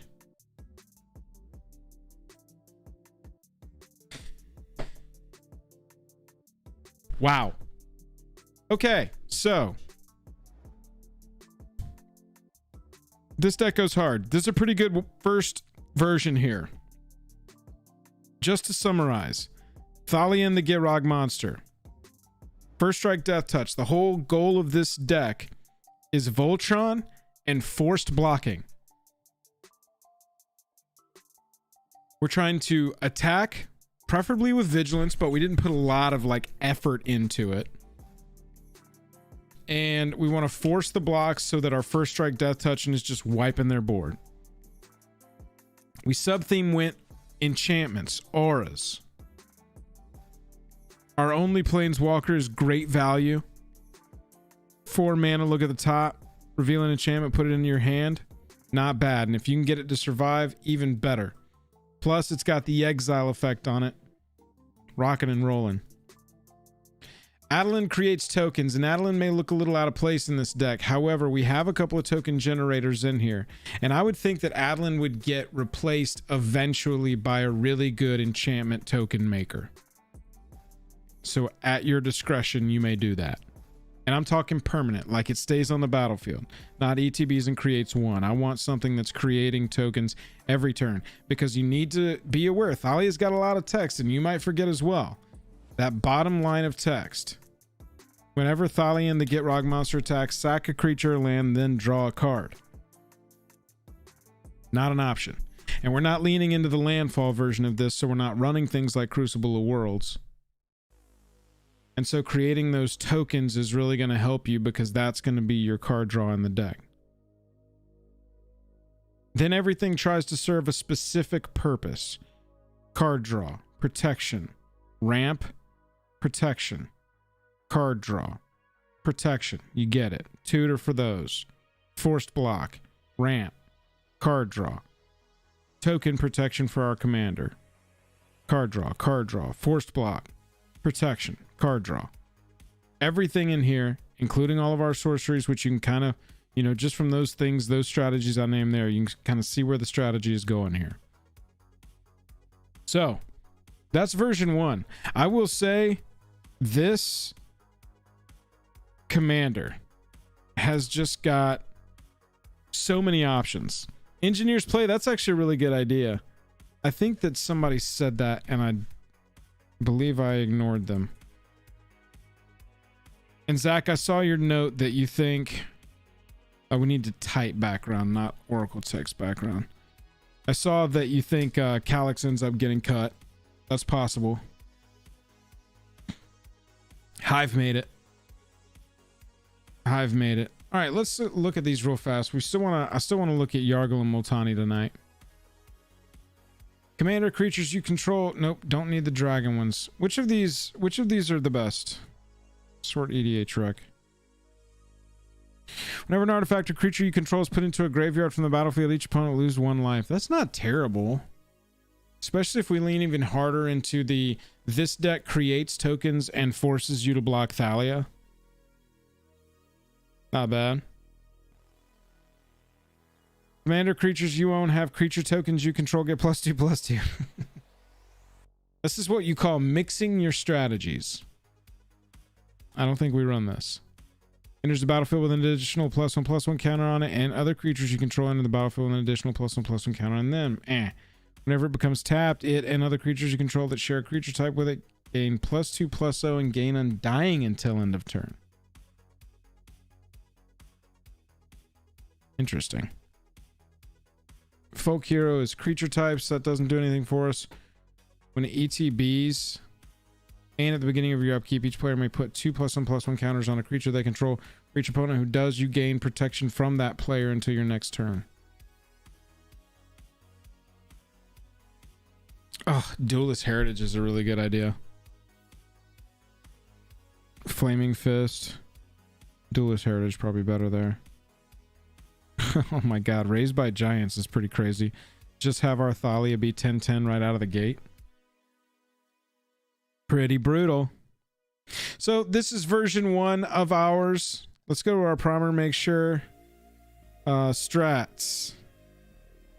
Forced blocks. It's not going to be primary though. We got to go Voltron. Auras. Enchantments. Forced blocks. Creature tokens for Thalia's attack trigger. Boom. That's the thoughts here. That's what we're trying to do mostly, I should say.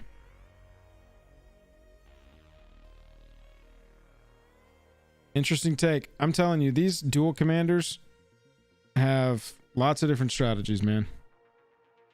Lots of different strategies to go with. Yargle and Multani.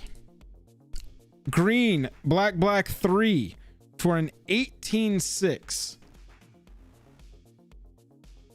I gotta tell you, this commander makes me want to build Fling so much. However, we don't have that here. We don't get the Fling stuff. King YOLO, that's true. Honestly, that's how I think it should be built.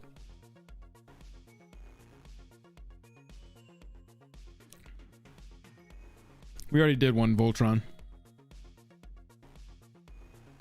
What are these others? Galta and Mavrin.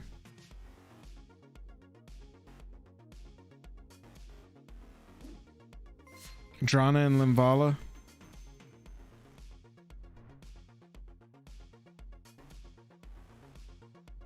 Oh no, I don't think anybody's knocking the Thalia build. We just, you know, we wanted to go Enchantress with it. All hail the Stream Monarch. Zach G with the 169. Damn, he's fine. What are our abilities? What is the wording on Fling? I want to copy it. Oh my goodness. Here we go. Deals damage equal to power. That's what we need. Deals damage equal to the sacrificed creature's power to any target. Deals damage equal to power. That's what we need.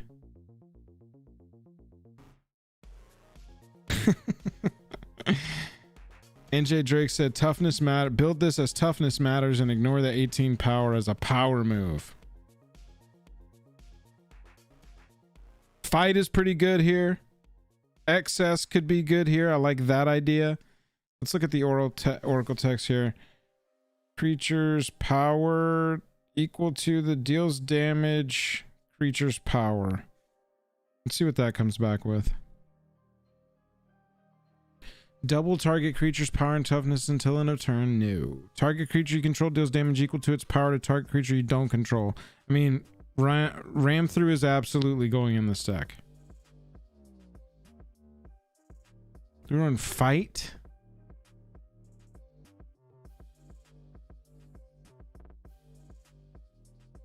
Unblockable? That's not bad. That ain't bad at all.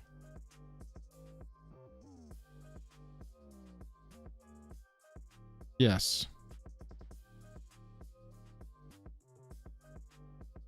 This is what we're doing, chat. Right here. Gerard. Each opponent loses life equal to the sacrificed creature's power. Yes. Absolutely no. Ruxa?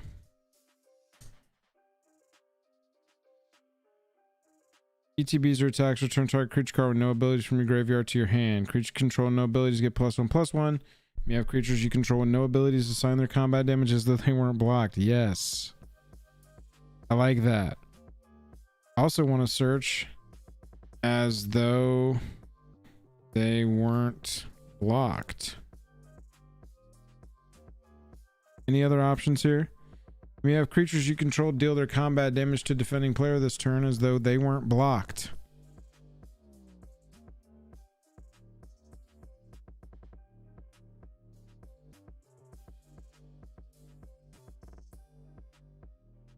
Lose life equal to power.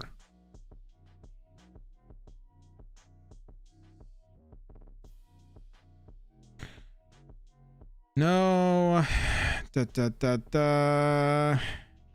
No. No. Wolfsbane with the $5 super chat. Thank you very much there, Wolfsbane. You should have draw sack effects with cards like Momentous Fall, Life's Legacy, and Greater Good. Hell yes. Absolutely, we will do that. Zathrid Demon seems like it's a actual contender in here, right? Beginning of your upkeep, sack a creature other than Zathrid Demon, then each opponent loses life equal to the sacrificed creature's power. Kraken Jank, thank you for the 2 months. Member of the channel there. Right of consumption. Alright, let's go here real fast. Gotta look at these. Momentous. I'm liking that one. Booyah. Life's Legacy. Huge. Oof. Greater Good. More like Greater Goo. What'd you say? Right of consumption. Deals damage equal to sacrifice creatures to target player. You gain life equal. Nice. I like that.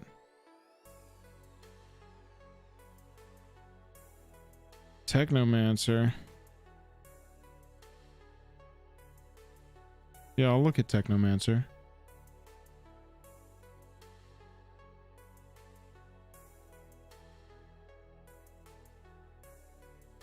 Rogue's Passage is definitely an auto include. I mean, really anything that says can't be blocked.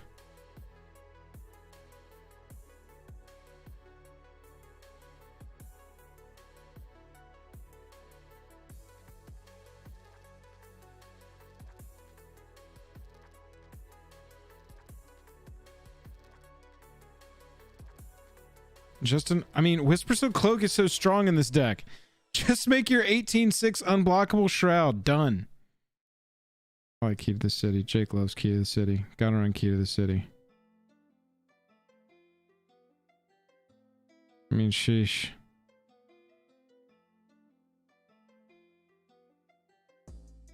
Has trample, can't be blocked by more than one creature. That seems really relevant in this deck, right? Seems relevant.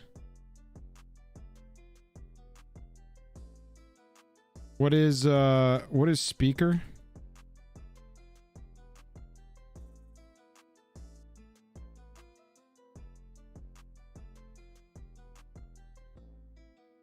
Oh, yeah. I wish that this game gave trample.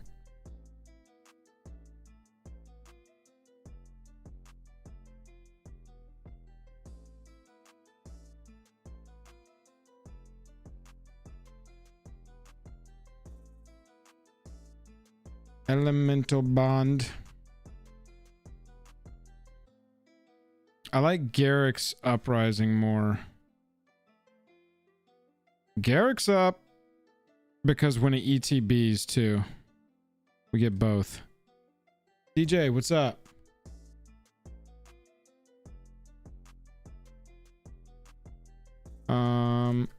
Commander hand.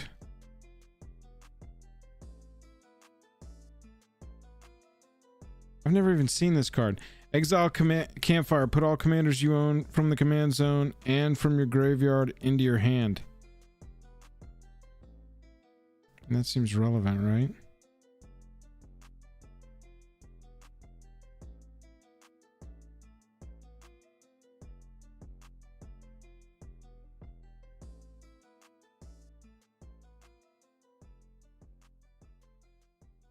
Technomancer. Sacrifice SX artifacts. Okay. When the ETBs, you can sacrifice another creature you control. If you do, create a number of treasure tokens equal to that creature's power. Wow. 18 treasures. Sack X artifacts. Return target creature card power X or less from graveyard to the battlefield. Truth Paste, it's not so much a... I don't think it's going to be straight up Voltron. Because we're trying to do things like... You know, predatory focus, sack it, Trying to get value off of how big the power is. Like use Gitrog multiple times. Sack another creature. Each opponent lose life equal to the sacrificed creature's power. So if anything, it's sort of a combo deck, and we want to run Yargle and Multani through these different abilities that we have that take advantage of the fact that it is the most powerful creature power-wise that's ever been printed. Like we just want to go, I want to go all in on things that matter, cards that matter for high power. And we're going to call this deck High Power.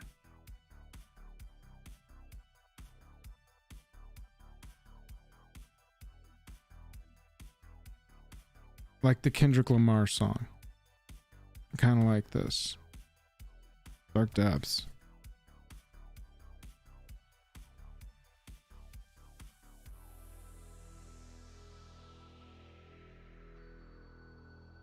I don't think so. Can we get around the legend rule and give it myriad? Oh my god. That would be the dream, right? I mean, Sylvala's guaranteed to also... Yeah, we do need some mana dorks, because we're going to have to play this thing once or twice. I mean, 2 or 3 times, honestly. We probably want to resurrect it. So let's look at mana dorks, and let's look at resurrection. Yeah, I mean, Sylvala we know is always... Oh my god, yeah, dude. Greatest power. Let's just search that.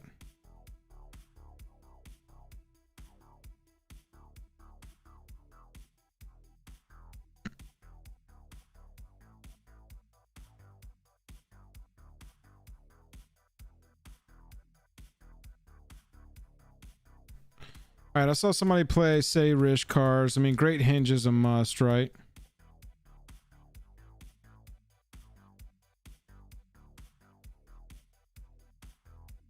Who said traverse the Outlands?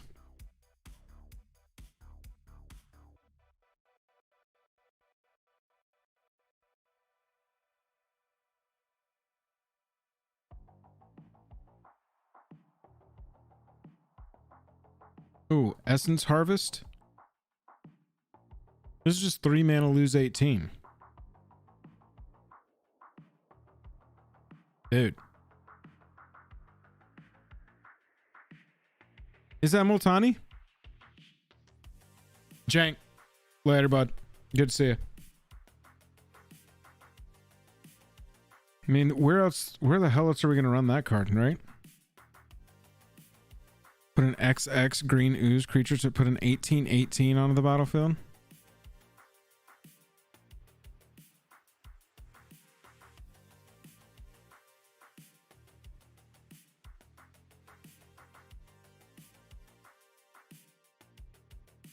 Okay. Oh, I see. I see, Anthony. Right of consumption. Oh yeah, we've already got that in there. Yeah, we put Traverse in there. Didn't it just see Pathbreaker? Oh my god, yeah, dude. I mean, that's a win. That should win the game, right?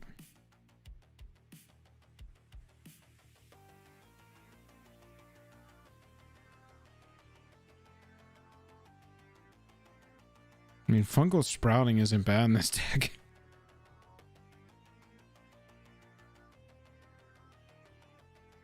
Alright, so Monstrous Onslaught's got to go in there, right? Tanuki? Yeah, dude. That is a lot of green right there, right?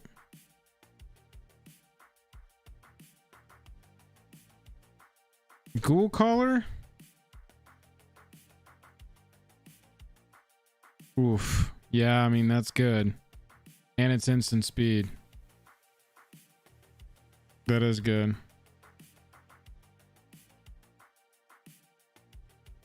Where is their power? That should count. Sort Pediatric. Yes, Overwhelming Stampede. I mean, that's gonna always be a 1-drop or a 2-drop, right? Somebody said that, I know. Somebody also said Disciple of Bolus, right? That's a lot of card draw. That's a lot of card draw. Yeah, Harrison, a couple people have said it. I just haven't put it in there yet.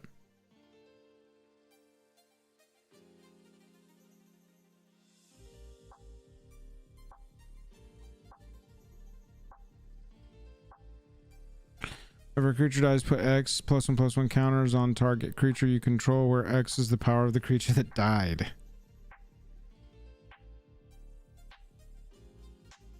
10 the pests? Look at this. Instant speed, sack a creature, create 18 1/1s.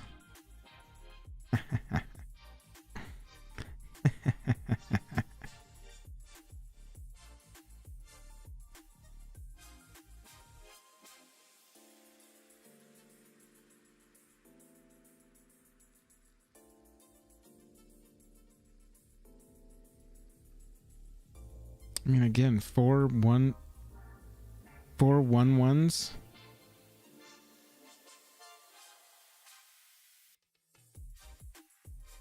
Oh, there we go. Berserk. 18 and 18 is 36. Didn't somebody say this? Target creature gains trample, gets +X/+0, where X is the power. That's a win. Yeah.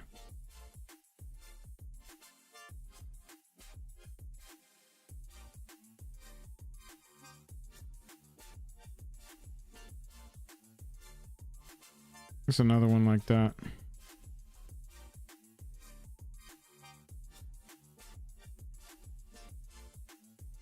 One with the Kami is good for this.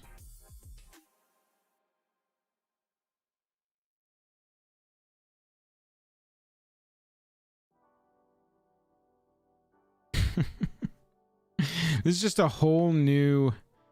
I'm actually really enjoying this. Okay, what was I'm supposed to give a peek? Doubt Embrace. Gain shadow until in turn can't be blocked. Yes, perfect. Love that. Anything like that. Yeah, what is it? Is that right? Isis? Yes, here we go. Enchanted creature has infect? That's probably something, right? John, we're going sort of combo-y. We're going power matters combo-y.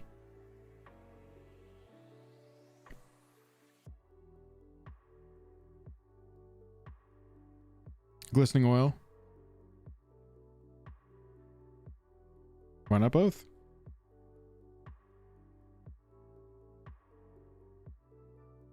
Well, it turns it Gaming Bob, I don't think it's win more. I mean, 18 is a significant chunk, but it's not 21. You know what I'm saying?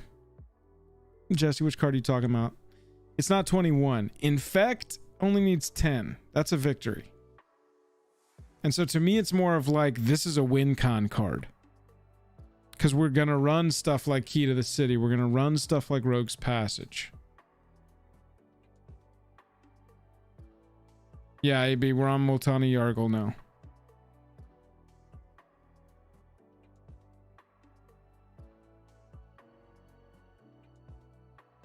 Power matters.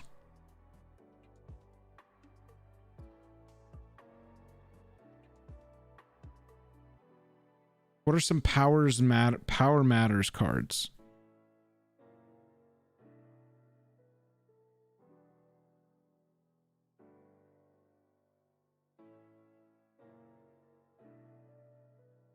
Yeah, did Ruthless Technomancer, I believe.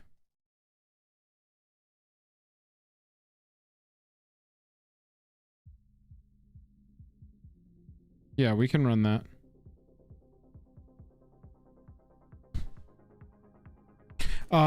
Instant speed trample or trample for everything. I don't want trample on an aura. I want creatures you control have trample. You know what I'm saying?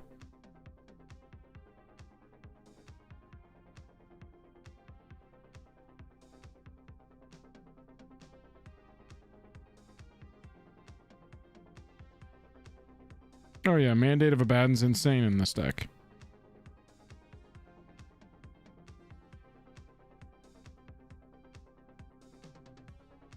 Yeah, I'll take that MDFC.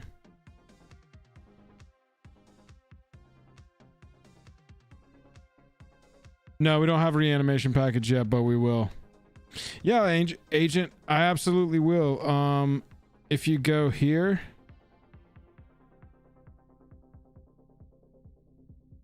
that's a link to our Mox field. It's got literally all our decks.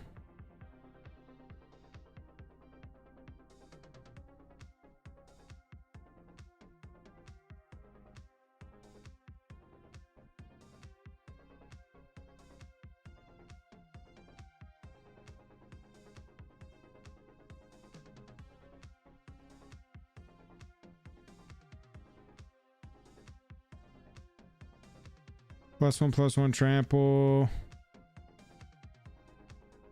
Yeah, actually, that's not bad because you're going to get to draw a card or give it trample. One Eye is perfect for this deck. Old One Eye says other creatures you control have trample. It has trample and it comes with a 5/5. So it puts 11 power on the battlefield that all has trample for 6 mana. And at the beginning of your pre-combat main phase, you can discard 2 cards. And if you do, put it from your graveyard into your hands. Insane card. Absolutely insane card. Yeah, we got Mandate of Abaddon.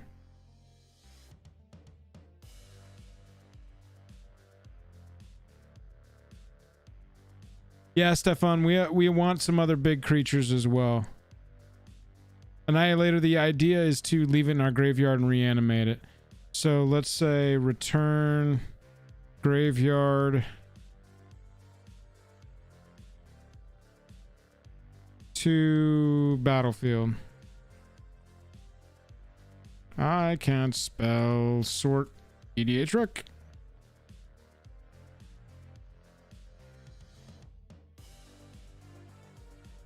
Victimize is good. Animate Dead is good. Dread Return is good. What is it? Put? What am I missing? What word am I missing here? Creature, graveyard to battlefield. There we go. Reanimate.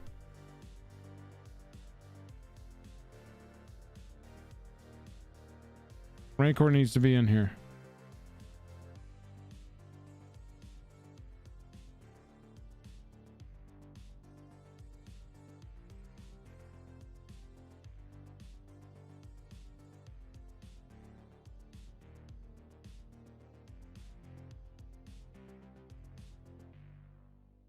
Yeah, I mean, Journey to Eternity seems really good in this deck.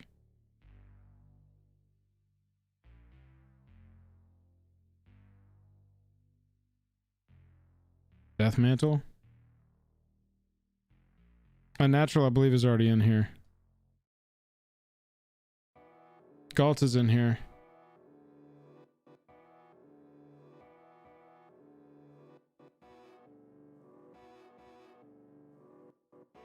If a creature dying causes a triggered ability of a permanent you control to trigger now. At the beginning, you can double the power and toughness of each creature you control until end of turn. 7 mana.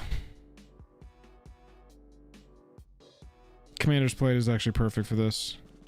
Let's just look at Commander. Sort EDH Rec. Yes, yes. I do think we want some extra ramp here. Oh, Jeweled Lotus is in this deck for sure. Commander's Plate I like. Oh my god, target commander gains lifelink until end of turn. That's hilarious. X is the mana value of the commander you own in the battle. Oh my god, yeah, dude. It's a 6 mana commander, right? 5 for 6. We love this. Battlefield to hand. No, no, no.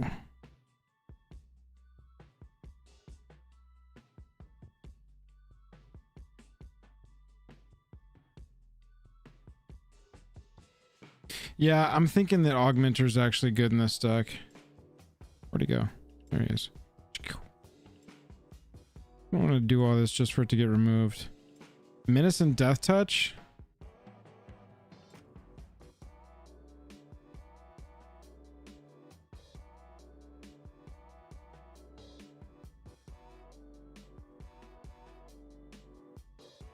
Myth Unbound?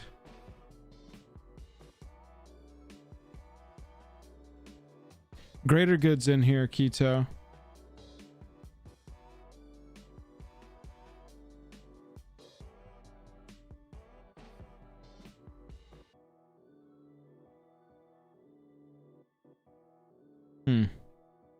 Myth Unbound's a trap.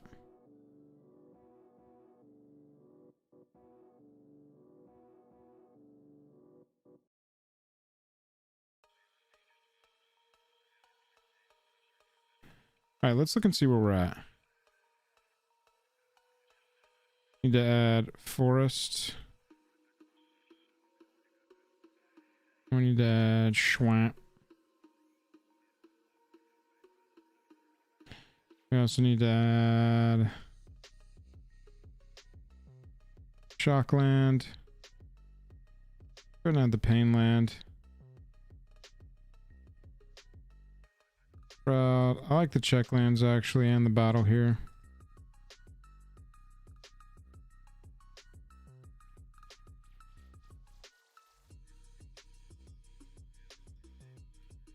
Oh, let's we can go fetch, but we'll just knock out the other ones.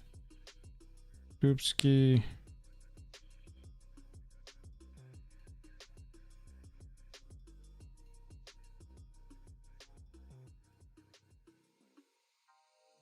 Get a black, that gets a green, that gets a black.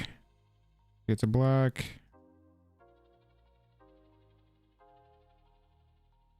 Gets a green, and a black. Gets a green. Pat, we're working on so right now we're working on Yargle and Multani. What we're doing is we're building a Power Matters deck using cards like Disciple of Bolus and Galta Primal Hunger. But our aim is to win through cards like Gerard or abilities like Gerard, where it says pay 3, sacrifice another creature, each opponent loses life equal to the sacrificed creature's power. Honestly, I want to search up Gerard. Like, that's our main combo in this deck. And so I'm thinking like search library, sort EDH rec minus type land. D-Tutor, Vamp Tutor, Worldly Tutor.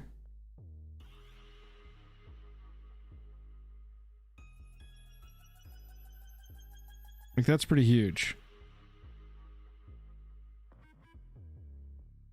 That's pretty huge.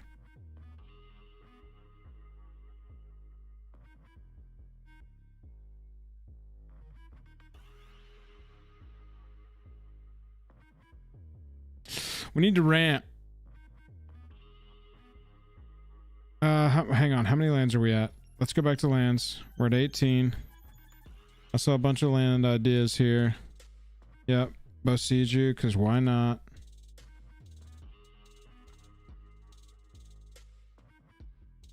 Balaged. Yep. Definitely want it in this. Type land minus type basic. Sort EDH rec.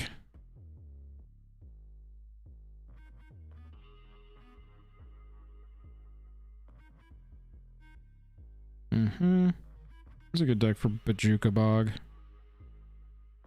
Fabled Passage is good in here. Each land is a forest.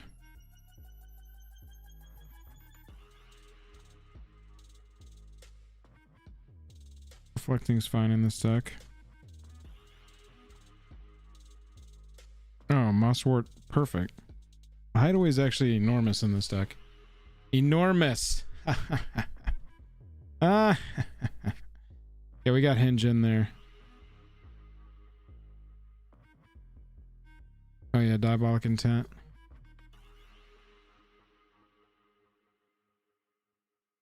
Like, that is the goal here, is get Gerard, get Multani and Yargle. Sacrifice Yargle and Multani to, you know, multiple times. So reanimate, even return to hand would be good here.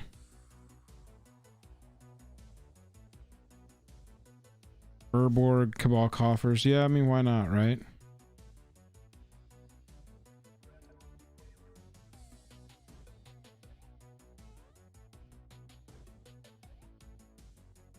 Might as well. What other, I'm looking at Mask of Grizzlebrand. What other powers matters stuff am I forgetting? Yeah. Insane. Flying lifelink. Huge. Got Mandate of a bad.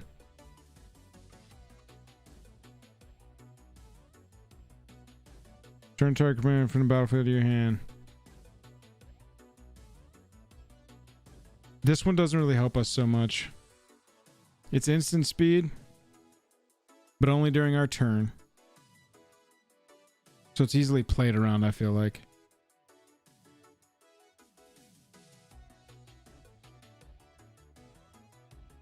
Beacon's in here. I think Tainted Strike is a fine card. Yeah, that's actually the one I want to run instead of the auras or anything.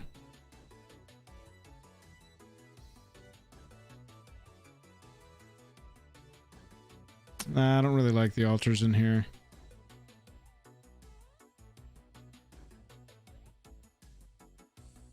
Brain spoil.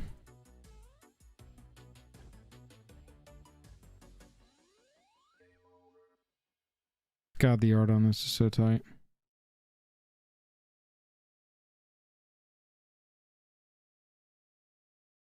Is Gerard a 5-mana card? Gerard's a 4. Does it let you... Same converted mana cost as this card, so I would need a 4. Brain Spoil is not going to work. Ashaya?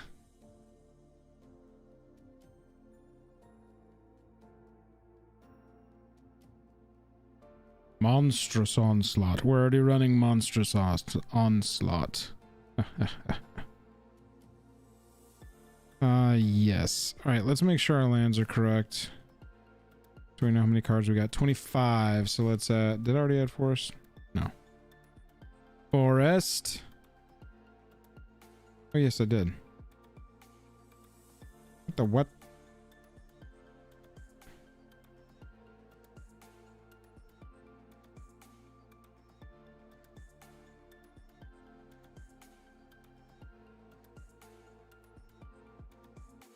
$35. Let's just go ahead and run 36. All right. We got Arcane. We got Jeweled Lotus. Soul Ring, I think, is good in this. Also, this one is not a bad one for Thran Dynamo.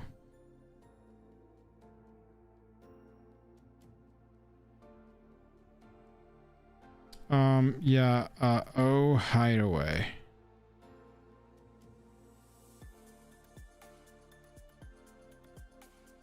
Fight Rigging is just a free card. The hell is this? If a player has no card... Oh, that's not what we want.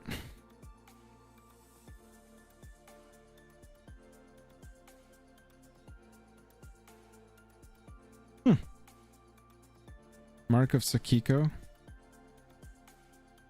Mark of Sak.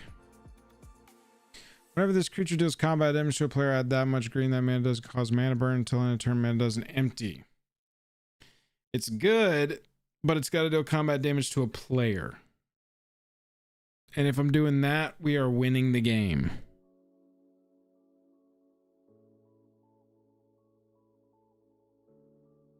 Rancor's in there. Woe Eater. Primal Surge.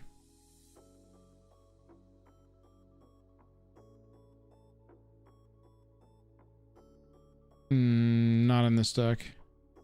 Douthie Embrace is in there. Dragon Shadow. +1/+0 has fear. Can't be blocked. A creature converted mana cost 6 or you may return from your graveyard to play enchanting that creature? Oh shit. That's actually really good. It's actually really good. I like that. We need trample. We need trample.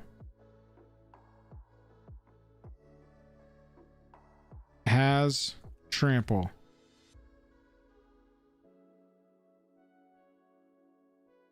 Why has no one said Shadow Spear?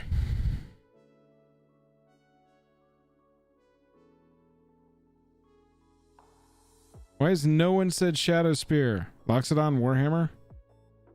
Ooh, Whip of Erebos is good. Yes. Yes, I know y'all have said Shadow Spear. Vigi Trample Haste seems good.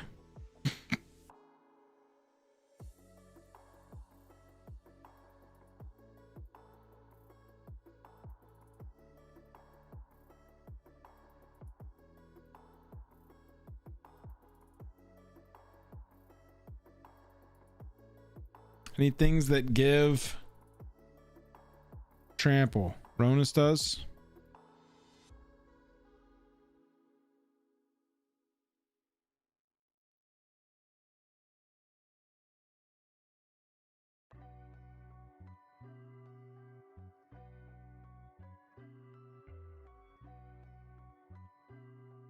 Monument is really good in this deck.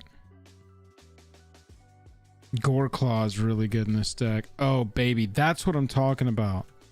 Where are my Gore Claws at? Power 4 or greater. Let's look that up. Power greater. Let's just look that up.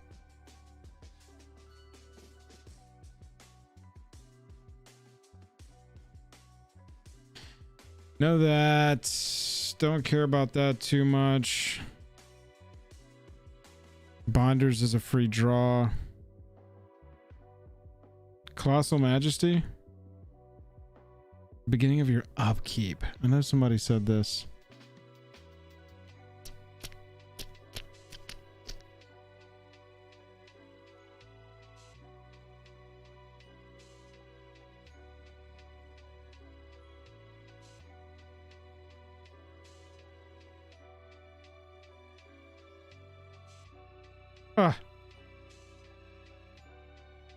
So we just talked about this card Gwenna in a video. Patrons,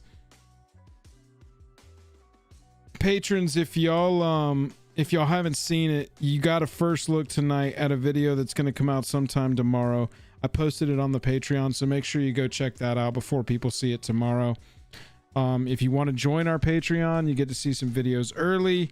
You get to play in our Commander League. Make sure you do that. Oh, Zach, you liked it? Hey, thank you for the 12 months, sir, pal. And for the huge dono tonight.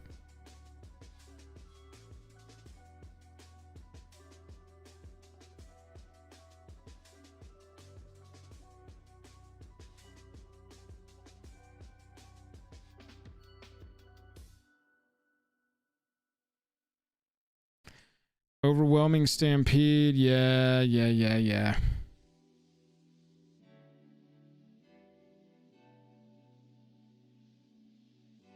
Drum Hunter. Target creature power 5 or greater gains indestructible until end of turn. Thank you, Zach. I appreciate that.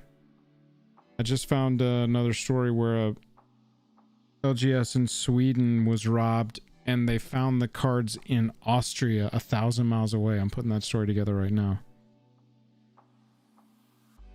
Target creature you control gains haste until end of turn. That ain't bad. Ooh, there's a lot to think about with this one. Formidable.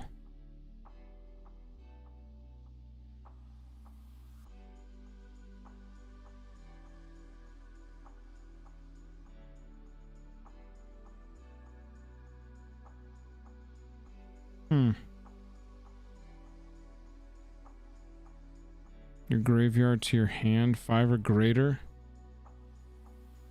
Alright, I'm gonna look up a couple more of these. Triumph of Ferocity.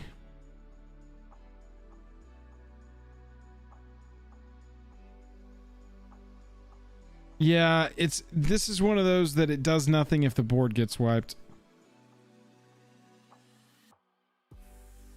We've got some pretty good draw spells in here.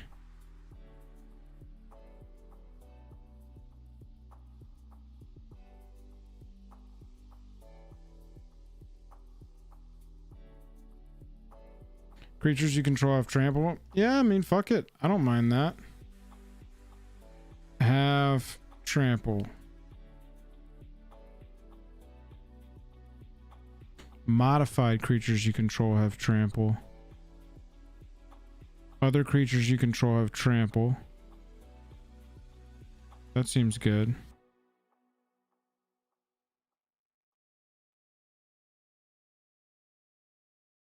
Somebody said Thunderfoot Baloth, right? I mean, Brawn is like the answer, right?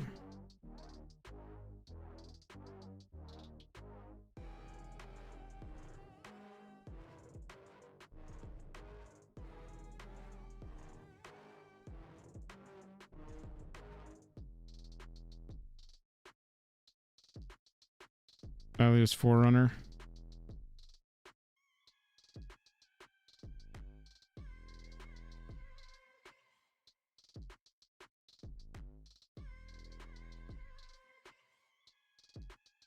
Deluge is a really good board wipe for this.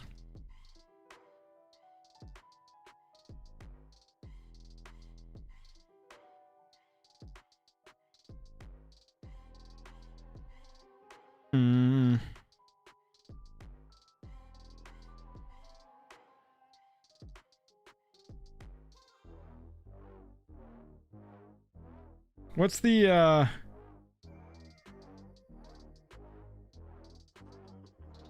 Volgar?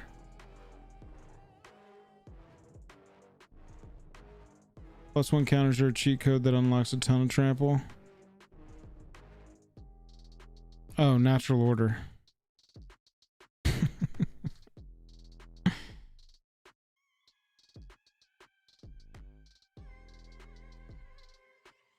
Yep, this is good. For the real commander of this. Choose one of your creatures, deals damage. Here we go. Additional cost to cast this, sack a creature. Final strike deals damage to target opponent or planeswalker. Here to sacrifice creature's power. Yeah, I mean that's huge. That's what we're trying to do. That's what we're trying to do. Let me see where we're at. 107. 107. We got 37 lands. We're all over the place right now with this deck. Or maybe we're not. Who knows? 16 creatures. We have basically no ramp.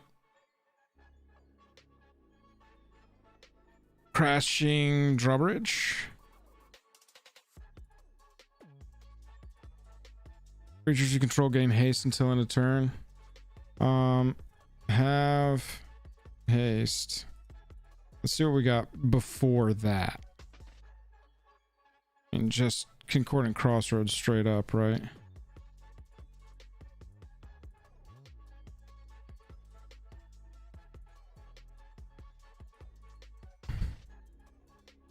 Oh my god, dude. Assault Suit. Did anybody say Assault Suit?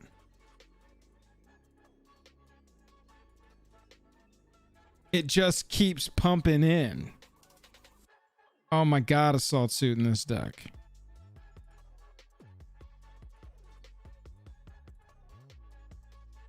That's crazy.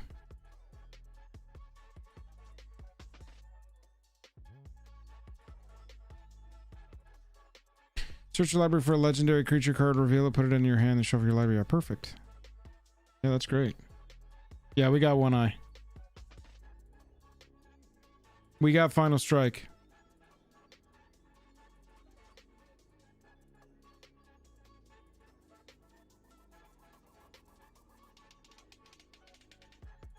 Eternal Absolution isn't anything. Let's look up Eternal.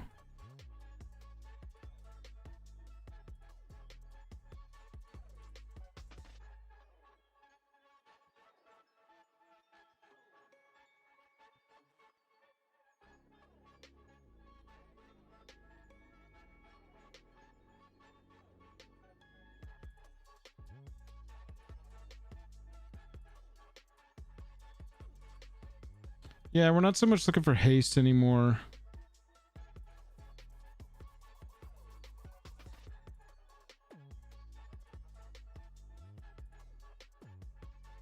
We got that. Got that in spades. Basically, we need to ramp. We got to cut some of this stuff for some ramp. I'm gonna take a bio real fast. I'll be right back.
All right. We got a weird one right here, chat. We got to refine this a little bit. Because we've got two different things going. We basically want to play our commander multiple times and then stack it with abilities like Gitrog, Golgari, Lichlord. Each opponent loses life equal to the sacrificed creature's power. We give it like Undying or Persist. Yeah, Zach, that's what I'm saying. See, I think it's like we're trying to go combo here. Like I'm feeling like we should go all in on this strategy first. Because I really want this to be a red-less fling deck.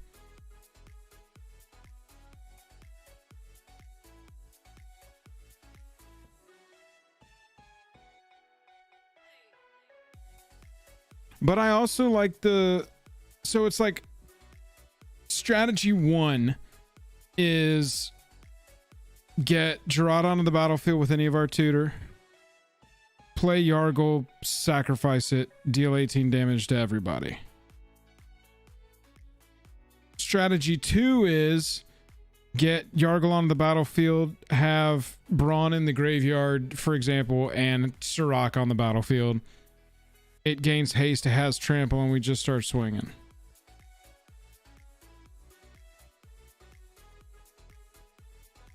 And so along those lines, we've got some stuff like Ruxa, which is like the combat damage win.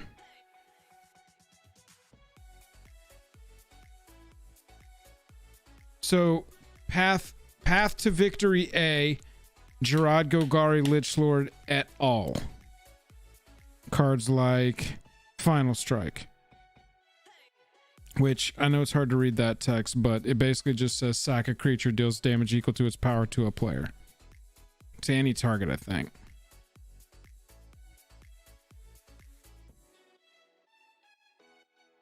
Rite of Consumption. Deals damage equal to the sacrificed creature's power to the target player. You gain life equal to damage dealt this way. Cast Reanimate. Then play Essence Harvest. Target player loses X life, you gain X life, which where X is, and we've done 36 in one turn. But then second strategy is trample them out. Old One Eye. Like Galta, I think, is a cut. It's fine.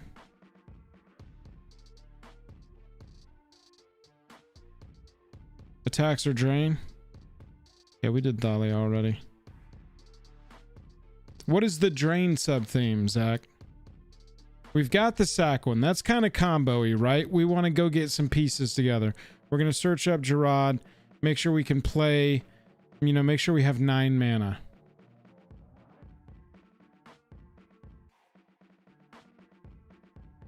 So we're going to call that the Fling strategy, which is Gitrog, Essence Harvest, Final Strike, Rite of Consumption.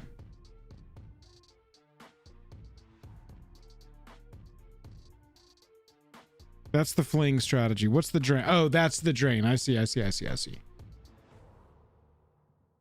we lean more into drain fling, we need more reanimation. Completely agree. Yeah, if we go attacks, we need less reanimate. Right. And so now it's like looking at the balance of the cards that we've got. What is Hatred?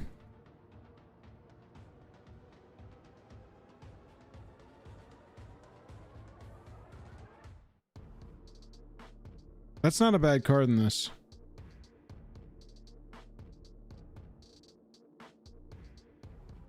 That actually is really good. That kind of shit pushes it into win strategy. Great suggestion. Yeah, that's huge. Okay, so let's start putting the attack strategy into the...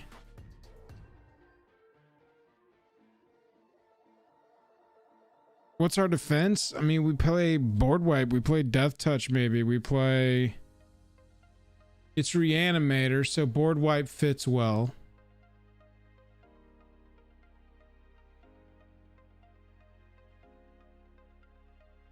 It is absolutely the right colors for fog. We want them repeatable as much as we can though, John.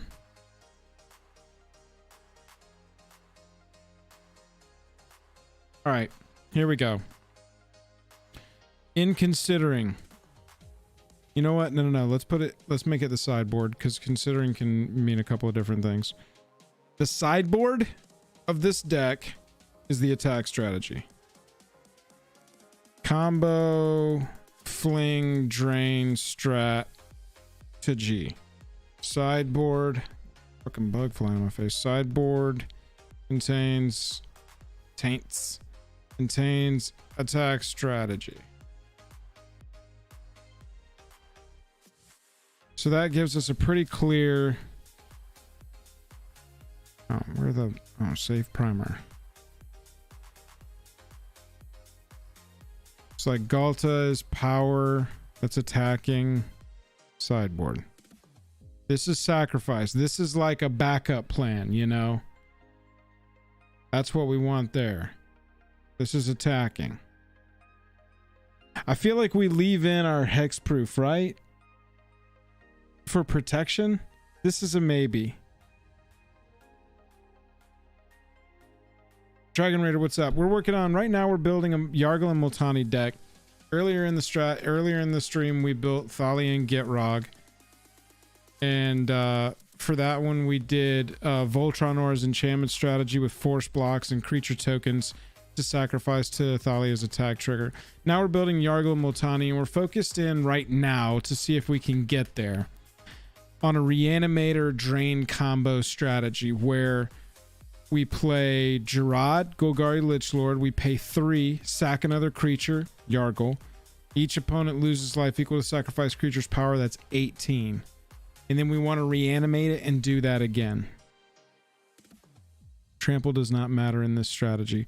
Right now we've got we sort of, as we were doing the primary build, we split the difference between here's really cards that are really good for a big power attacker, and here's cards that are really good for the combo, you know, drain fling strategy. Mikaeus is absolutely a card that needs to go in here. Is this the one that gives everything persist? Undying. Nylea is part of the attack. One Eye is part of the attack. Pathbreaker, part of the attack. Ruxa, part of the attack. Sylvala's ramp, generically good with Yargle in my opinion. Sirach is the ramp. Tanuki, I think that's pretty good. We can still get a lot of mana just on an attack trigger. And this is ramp, and this is protection, right? I think we leave the hexproof in there. That's just my thought. Recovery is returned. This gets our combo. This goes and gets our combo. This is reanimate. This is combo piece. Combo piece. Sorcery for this kind of makes it a cut. Yeah, we got Gwen in there. If this was instant speed, I'm super in on this. But sorcery makes this a considering card for me. Life's Legacy, sack a creature, draw the cards. I mean, this is like a oh shit, right? This is like a we don't have anything in our hand besides Life's Legacy, and all we got is homie on the battlefield. So I'm kind of medium on this one. Mandate of Abaddon is sick in this. Monstrous Onslaught, sick in this. Natural Order lets us sack one of our other things to go and get. Yeah, see, that's more of the attack strategy, Charles. We're going right now for kind of the combo sack and deal damage equal to his power. What we need to figure out is a way to tack on red on this. I need to get into the Commander Rules Committee and figure out how to have a secret color. Yeah, I'm gonna leave Life's Legacy. No, Charles, you don't have to apologize. I'm just letting you know. It absolutely was. I think it was a card we looked at hard. Have creatures you control deal their combat damage to defending players though they weren't blocked. This is a card that we take out right now. Move that to the sideboard. Reanimate, yes. Draw cards, play a free 5-cost card. This is probably something we leave in there, even though it's sorcery speed and 6 mana. They could just remove our Yargle in response. What can you do? Pride of Consumption's a combo card. Time of Need. Search your library for a legendary creature. Oh, this gets our this gets Gerard. Toxic Deluge, great board wipe in this deck. It's fine, right? We'll probably supplement it. Traverse the Outlines because it's hilarious, and this is basically the only deck you can run it in. No, I mean it's just like such a hard ramp, dude. Victimize. Reanimate. Berserk is the attack strategy. Hatred is combo. Instant speed, you love it. Deals damage equal to its power target creature you don't control. Love this. Draw X cards, lose X life, where we have a 6-cost commander, so this is 5 mana, instant speed, draw 6, lose 6. Tainted Strike is a... So this is an interesting place here, because we're taking out all of the cards that have to do with attacking. Yeah, Victimize does seem rough here. You ain't lying. I was thinking about putting our mana ramp in this deck on creatures, since we've got all these cards that say sacrifice a creature. Tainted Strike is interesting because this basically represents just like a Hail Mary.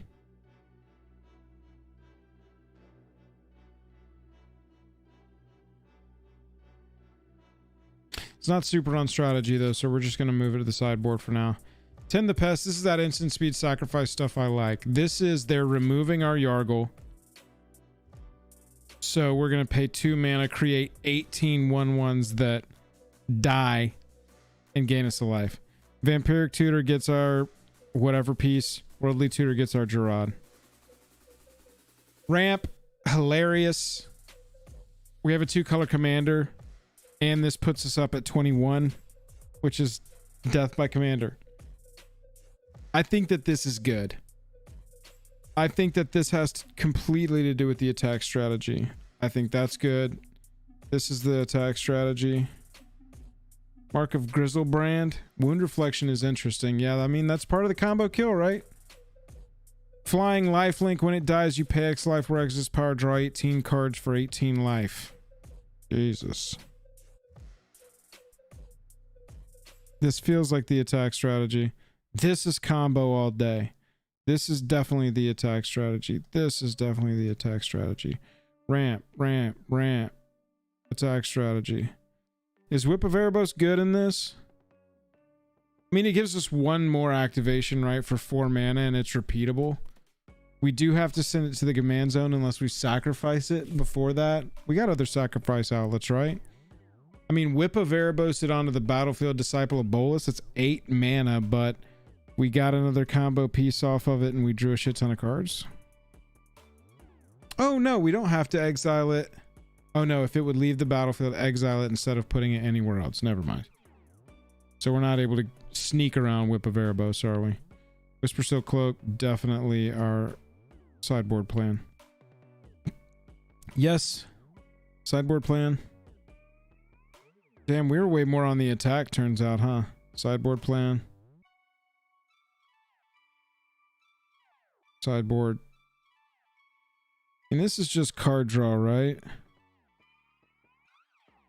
But we're in black. We can draw cards. Sideboard.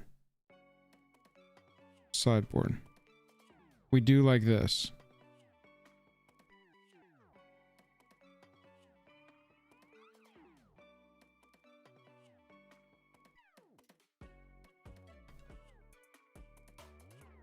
Okay, so that cleared up a lot of room.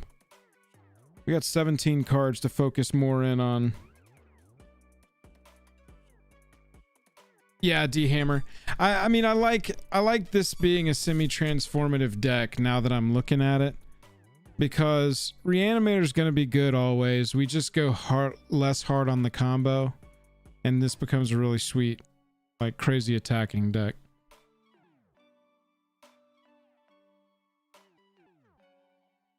I just want to be able to do... Okay, so Wound Reflection, that's definitely right.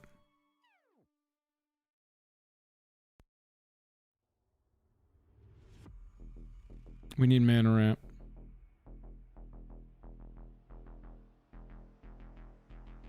What other Reanimator? I need Reanimator cards. What is this? Exile it unless you discard a creature card. When it dies, exile it and return target creature card from your graveyard to the battlefield.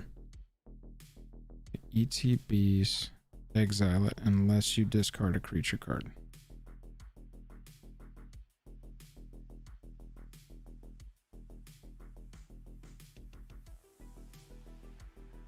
Kind of medium on this. I don't mind Ewit in this deck at all.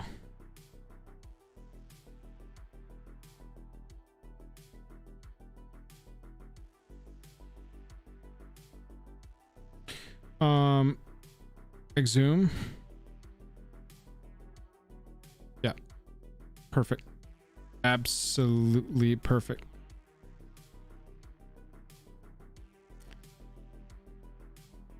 Yeah, and what's the Phyrexian one? Thank you. Noxious Revival. Somebody knew what I was talking about. Alright, seriously, I need a huge ramp package for this. What's the best, like, 5 mana dorks?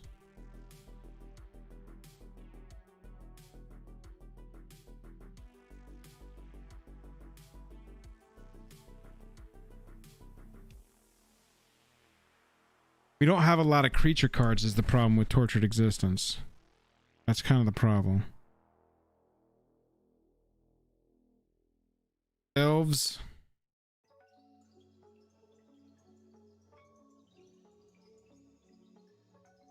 Lanoir. Elves of Deep Shadow.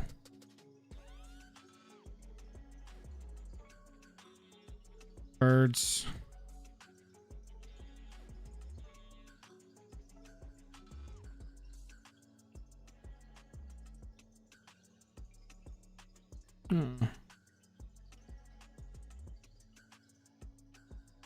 Deathrite Shaman?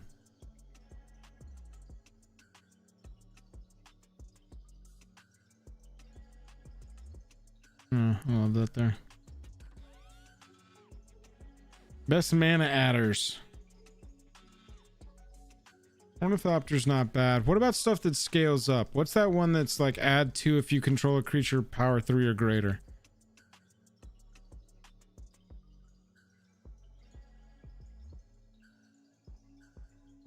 Three adds 3. Yeah, if we can get Landwar Tribe on turn 2, that's a turn 3. That's a turn 3 Yargle. Caryatid.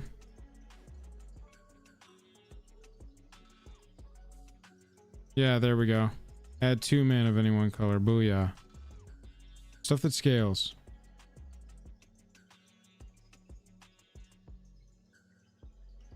What is Circle of Dreams again?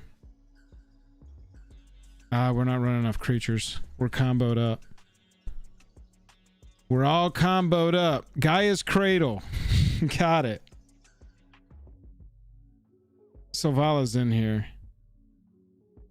Tree Speaker? Nah, it doesn't do anything out of the gate. Like I'm more like type artifact, add, sort, EDH rec. Mind Stone. Oh, fuck it. We're running D-Tutor, right? Let's just put Mana Crypt in this deck. Who cares? Literally, who cares? A Signet? Fuck it. Ramp, ramp, ramp, ramp.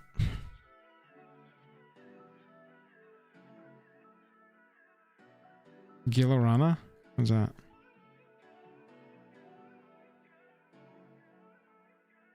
Oh! Whoa! Yeah, baby. Love that. Draw a card. Search that. Converted mana cost 6 or greater. Does that appear anywhere else?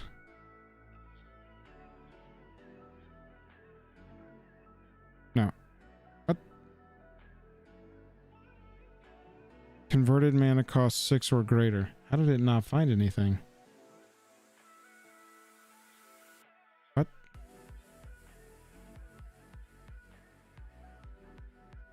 Tender's nice. Tender kind of scales up a little bit. Where are we at? 98. 2 more. All right, so do we need to get faster as a deck? Do we need to get... Am I running Ancient Tomb in here? No, we're going to come down 1 forest and add Tomb.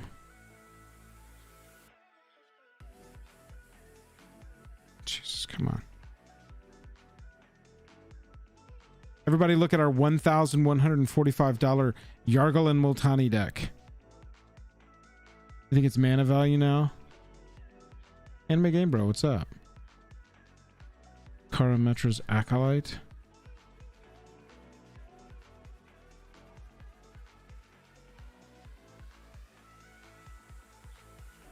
Too slow. Coffers combos in here, or was that the last deck we built? Nope, we got it in here. Innerborg. 98. All right, so right now, do we need to go faster? Do we need to tutor better? Do we need to reanimate more? We probably need to reanimate more, right?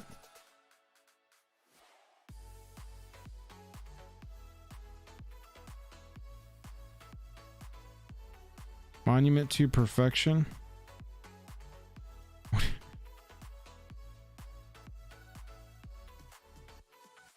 Was that an enchantment?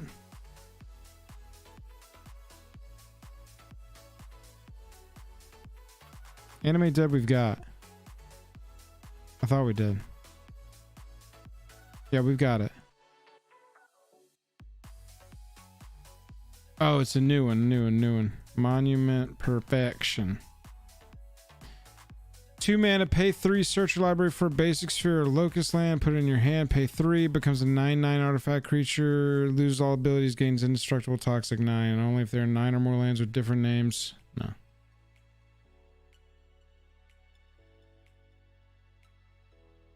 Coffin Queen. Necromancy. Is that the...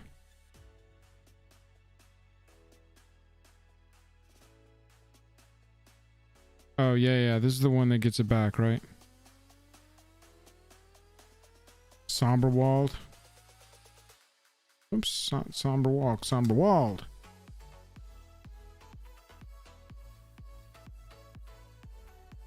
Add 3 mana of any one color, spin it, only cast creature spells. Yeah, I like that. I don't mind that at all. Is that 100? That's 100. All right, let's play this and see where we go. I mean, we just got to see how fast we can get to that combo. We're trying to do chunks of damage as quickly as possible. Play test. This ain't it. Restart. New hand. All right, we'll keep this. At least we got some... All right, we got some options here. Okay, so turn 1, we're going to go Windswept Heath. We're going to tap that. Hidden in the graveyard. We're going to search up Shockland. What's our Shockland called? Which one is it? Fuck. No, it's... Dude. You loop that makes a forest, and then when a creature dies, you return a forest. Overgrown. Thank you. Jeez. I'm on another planet right now. Close and shuffle. Return a force from the yard to the field with the things that punish on sack. It could be a quick loop. D-Hammer, can you send me that in a DM? What's involved with that? Well, I drew a card at the beginning of that turn, by the way. All right, so we pay Overgrown Tomb, play Overgrown Tomb. We've lost 3 life at this point. Going Elves of Deep Shadow, and we say pass. This untaps, we draw a card.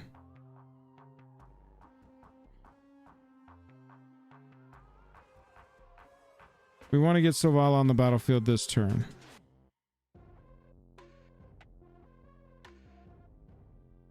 So I need to look at our deck list real fast. Your decks. Yargle and Multani. Any other call out forests in here? We might need to rectify that. And I guess we can just get a basic forest, right? Any other type forests worth running for searching with things like Misty Rainforest? We pay a life. Go and find a forest. Close and shuffle. Go green, green, green. Play Selvala.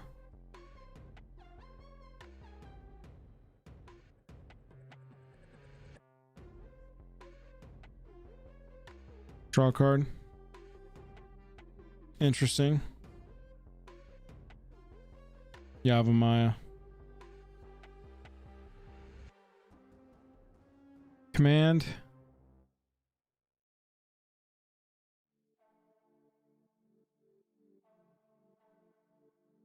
So we play a green to add 2. So 1, 2, 3, 4, 5. We're 1 man off, huh? Is that right? Oh yeah, the land creature. That's what we need. So we come down 1 forest. What's it called? Arbor? Something? No. What is it called? Type, land, type, creature. Dryad Arbor. What was I saying? Arbor. Oh, it is right there. I can look with my eyes.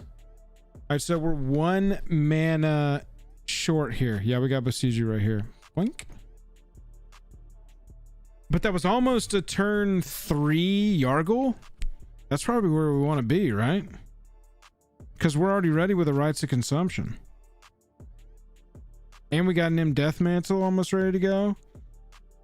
So basically it's just like getting Nim Deathmantle onto the battlefield this turn.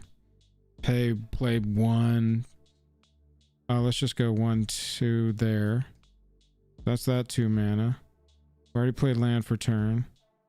Nim Death Mantle's on there. We're open for Besiege. Our turn. Draw a card. Another freaking search land. Finding all of our fetches this game. What are my swamps?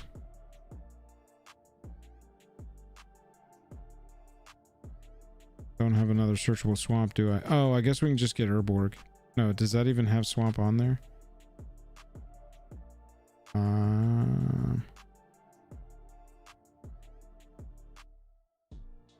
No.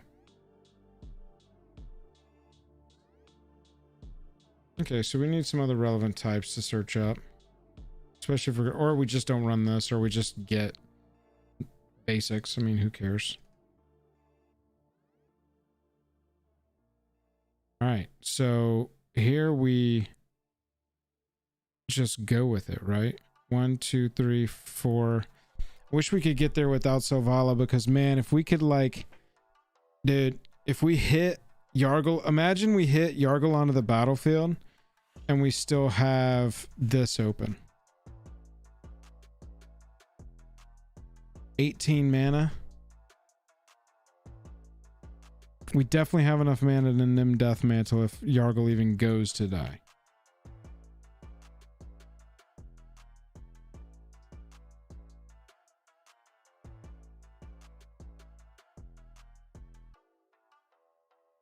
Yep, then we're going to be going, I mean, when we untap, we're off to the races. Oh, even better, dude. Even better. We untap and we're off to the races. So we go land for turn, go get a basic. Whoops, that was not supposed to be what we do.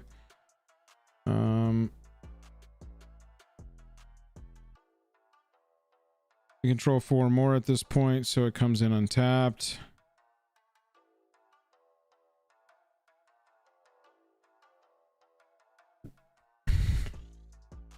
Instant speed here. Instant speed here. You know where I'd be sitting right now is pass. Because I'm instant with my Stinging Study. I'm instant to save Yargle with 4 mana if we need that. Because then EOT, we're going 1, 2, 3, 4, 5, 6, and we're just in silly territory. Woodland comes out. We're playing Assault Suit on Yargle. Suddenly it's a 28. Can't attack us and it can't be sacked.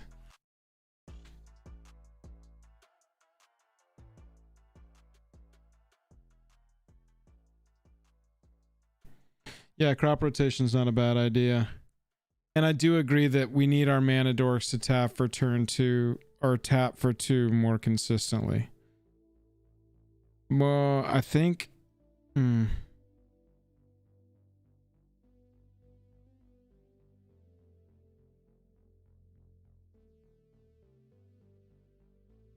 This deck is more fun than people are going to give it credit for. Because it's a vanilla 18-6. But this seems pretty silly and enjoyable. Because we're not just trying to... And I'm not knocking the slam it and swing strategy. I think that this is a fantastic commander for that. But playing it like this, combo-y and weird, quite honestly. I mean, we're a tutor away. We really need our Gerard. That's what we need.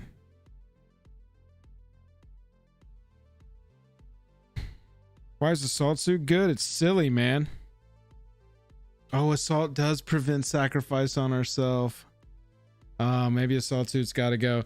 It's just so fun, man, to like be passing Yargle and Multani around. I guess Assault Suit is a freaking sideboard card for the attack strategy.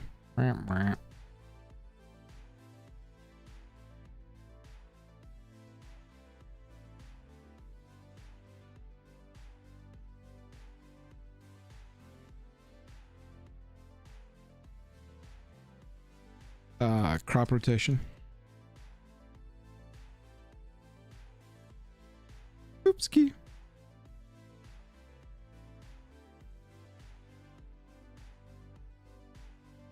Let me look and see where we are. Why are we not sorted by... Mana cost.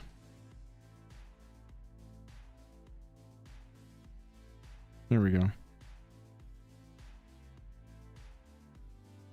No, it's supposed to go group by, oh, sort by mana value, group by type. There we go.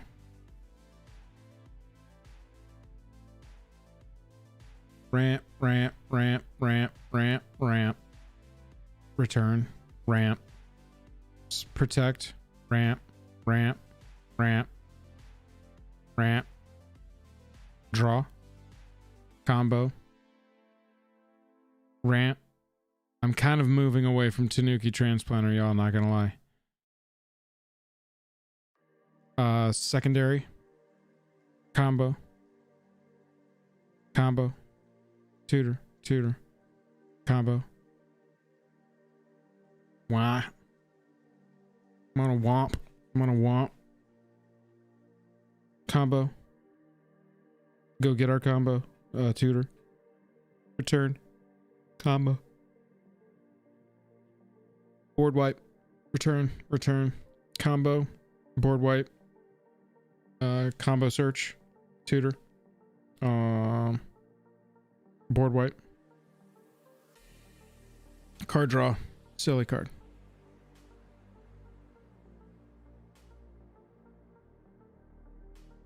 Fierce is actually... Wait, but isn't that search? Search your library for a creature card converted mana cost 6 or greater, yeah. That's not what we want to do.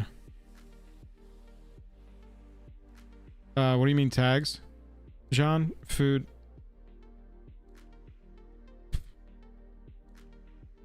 We've got 8 elves in this deck. That's not irrelevant.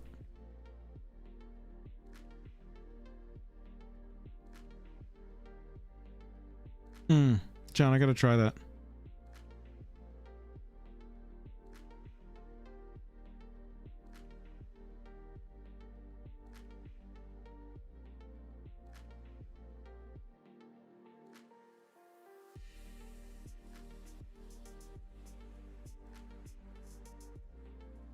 So if just for this one I could be like ramp, and that just saves it by ramp. That's pretty cool. Oh, I'm not gonna do them now. I just didn't even know that was a feature of Moxfield. I love Moxfield, so every time I learn about a new feature, I'm super excited about it. That's pretty cool. Yeah, it's not irrelevant that we're like elves, frogs, frog spirit elemental. Sheesh. Anyway, this is version 1 of the deck. This one is very much in the primer, designed to be combo fling drain strategy. We've sideboarded a full attack list.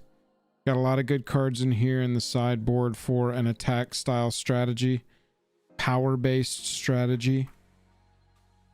But our first build on this, we're trying to focus on the combo of, oh yeah, get Yavimaya. Trying to focus on the combo of getting Yargle and Multani out, sacrificing it to great effect. That is the goal.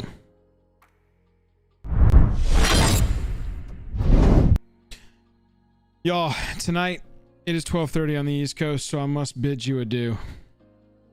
I hope that everybody had a good time tonight. It is getting late on the East Coast. Reminder, if you want to play in the Commander League, sign up before you go to sleep tonight. Bobby is going to make pods tomorrow, and the new season will begin. So, thank you so much, Zach. Appreciate. All hail the stream monarch, Zach G. 169, feeling so fine. Yeah, Dragon Raider, absolutely. We'll be doing this more often. I think we have found something that people really enjoy, kind of chilling out and participating in, which is the deck build streams. This is our second official one, and so we very may well just keep this as a strategy. What feels bad? Dinosaurus? I got it. I can get there. I'm just tired. Good, Charles. Me too.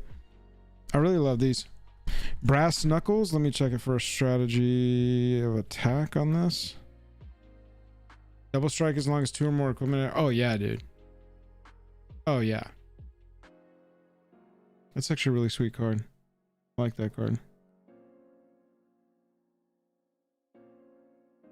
Join the West Coasters. Hey, I lived on the West Coast for almost 10 years. Lived in sunny Los Angeles. That's Yargle and Multani and Thalia and Gitrog monster. I'm really interested to build this thing. Is it just going to be value.deck? Yes. Is that okay? Yes. Snowed at Disneyland today?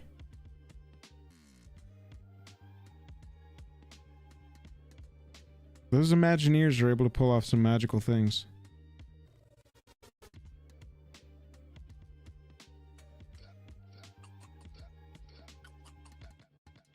All right, everybody. It's been real. Have a good rest of your week. See y'all in the Commander League. Hop into our Discord if you're not there. You know the deal. New video tomorrow.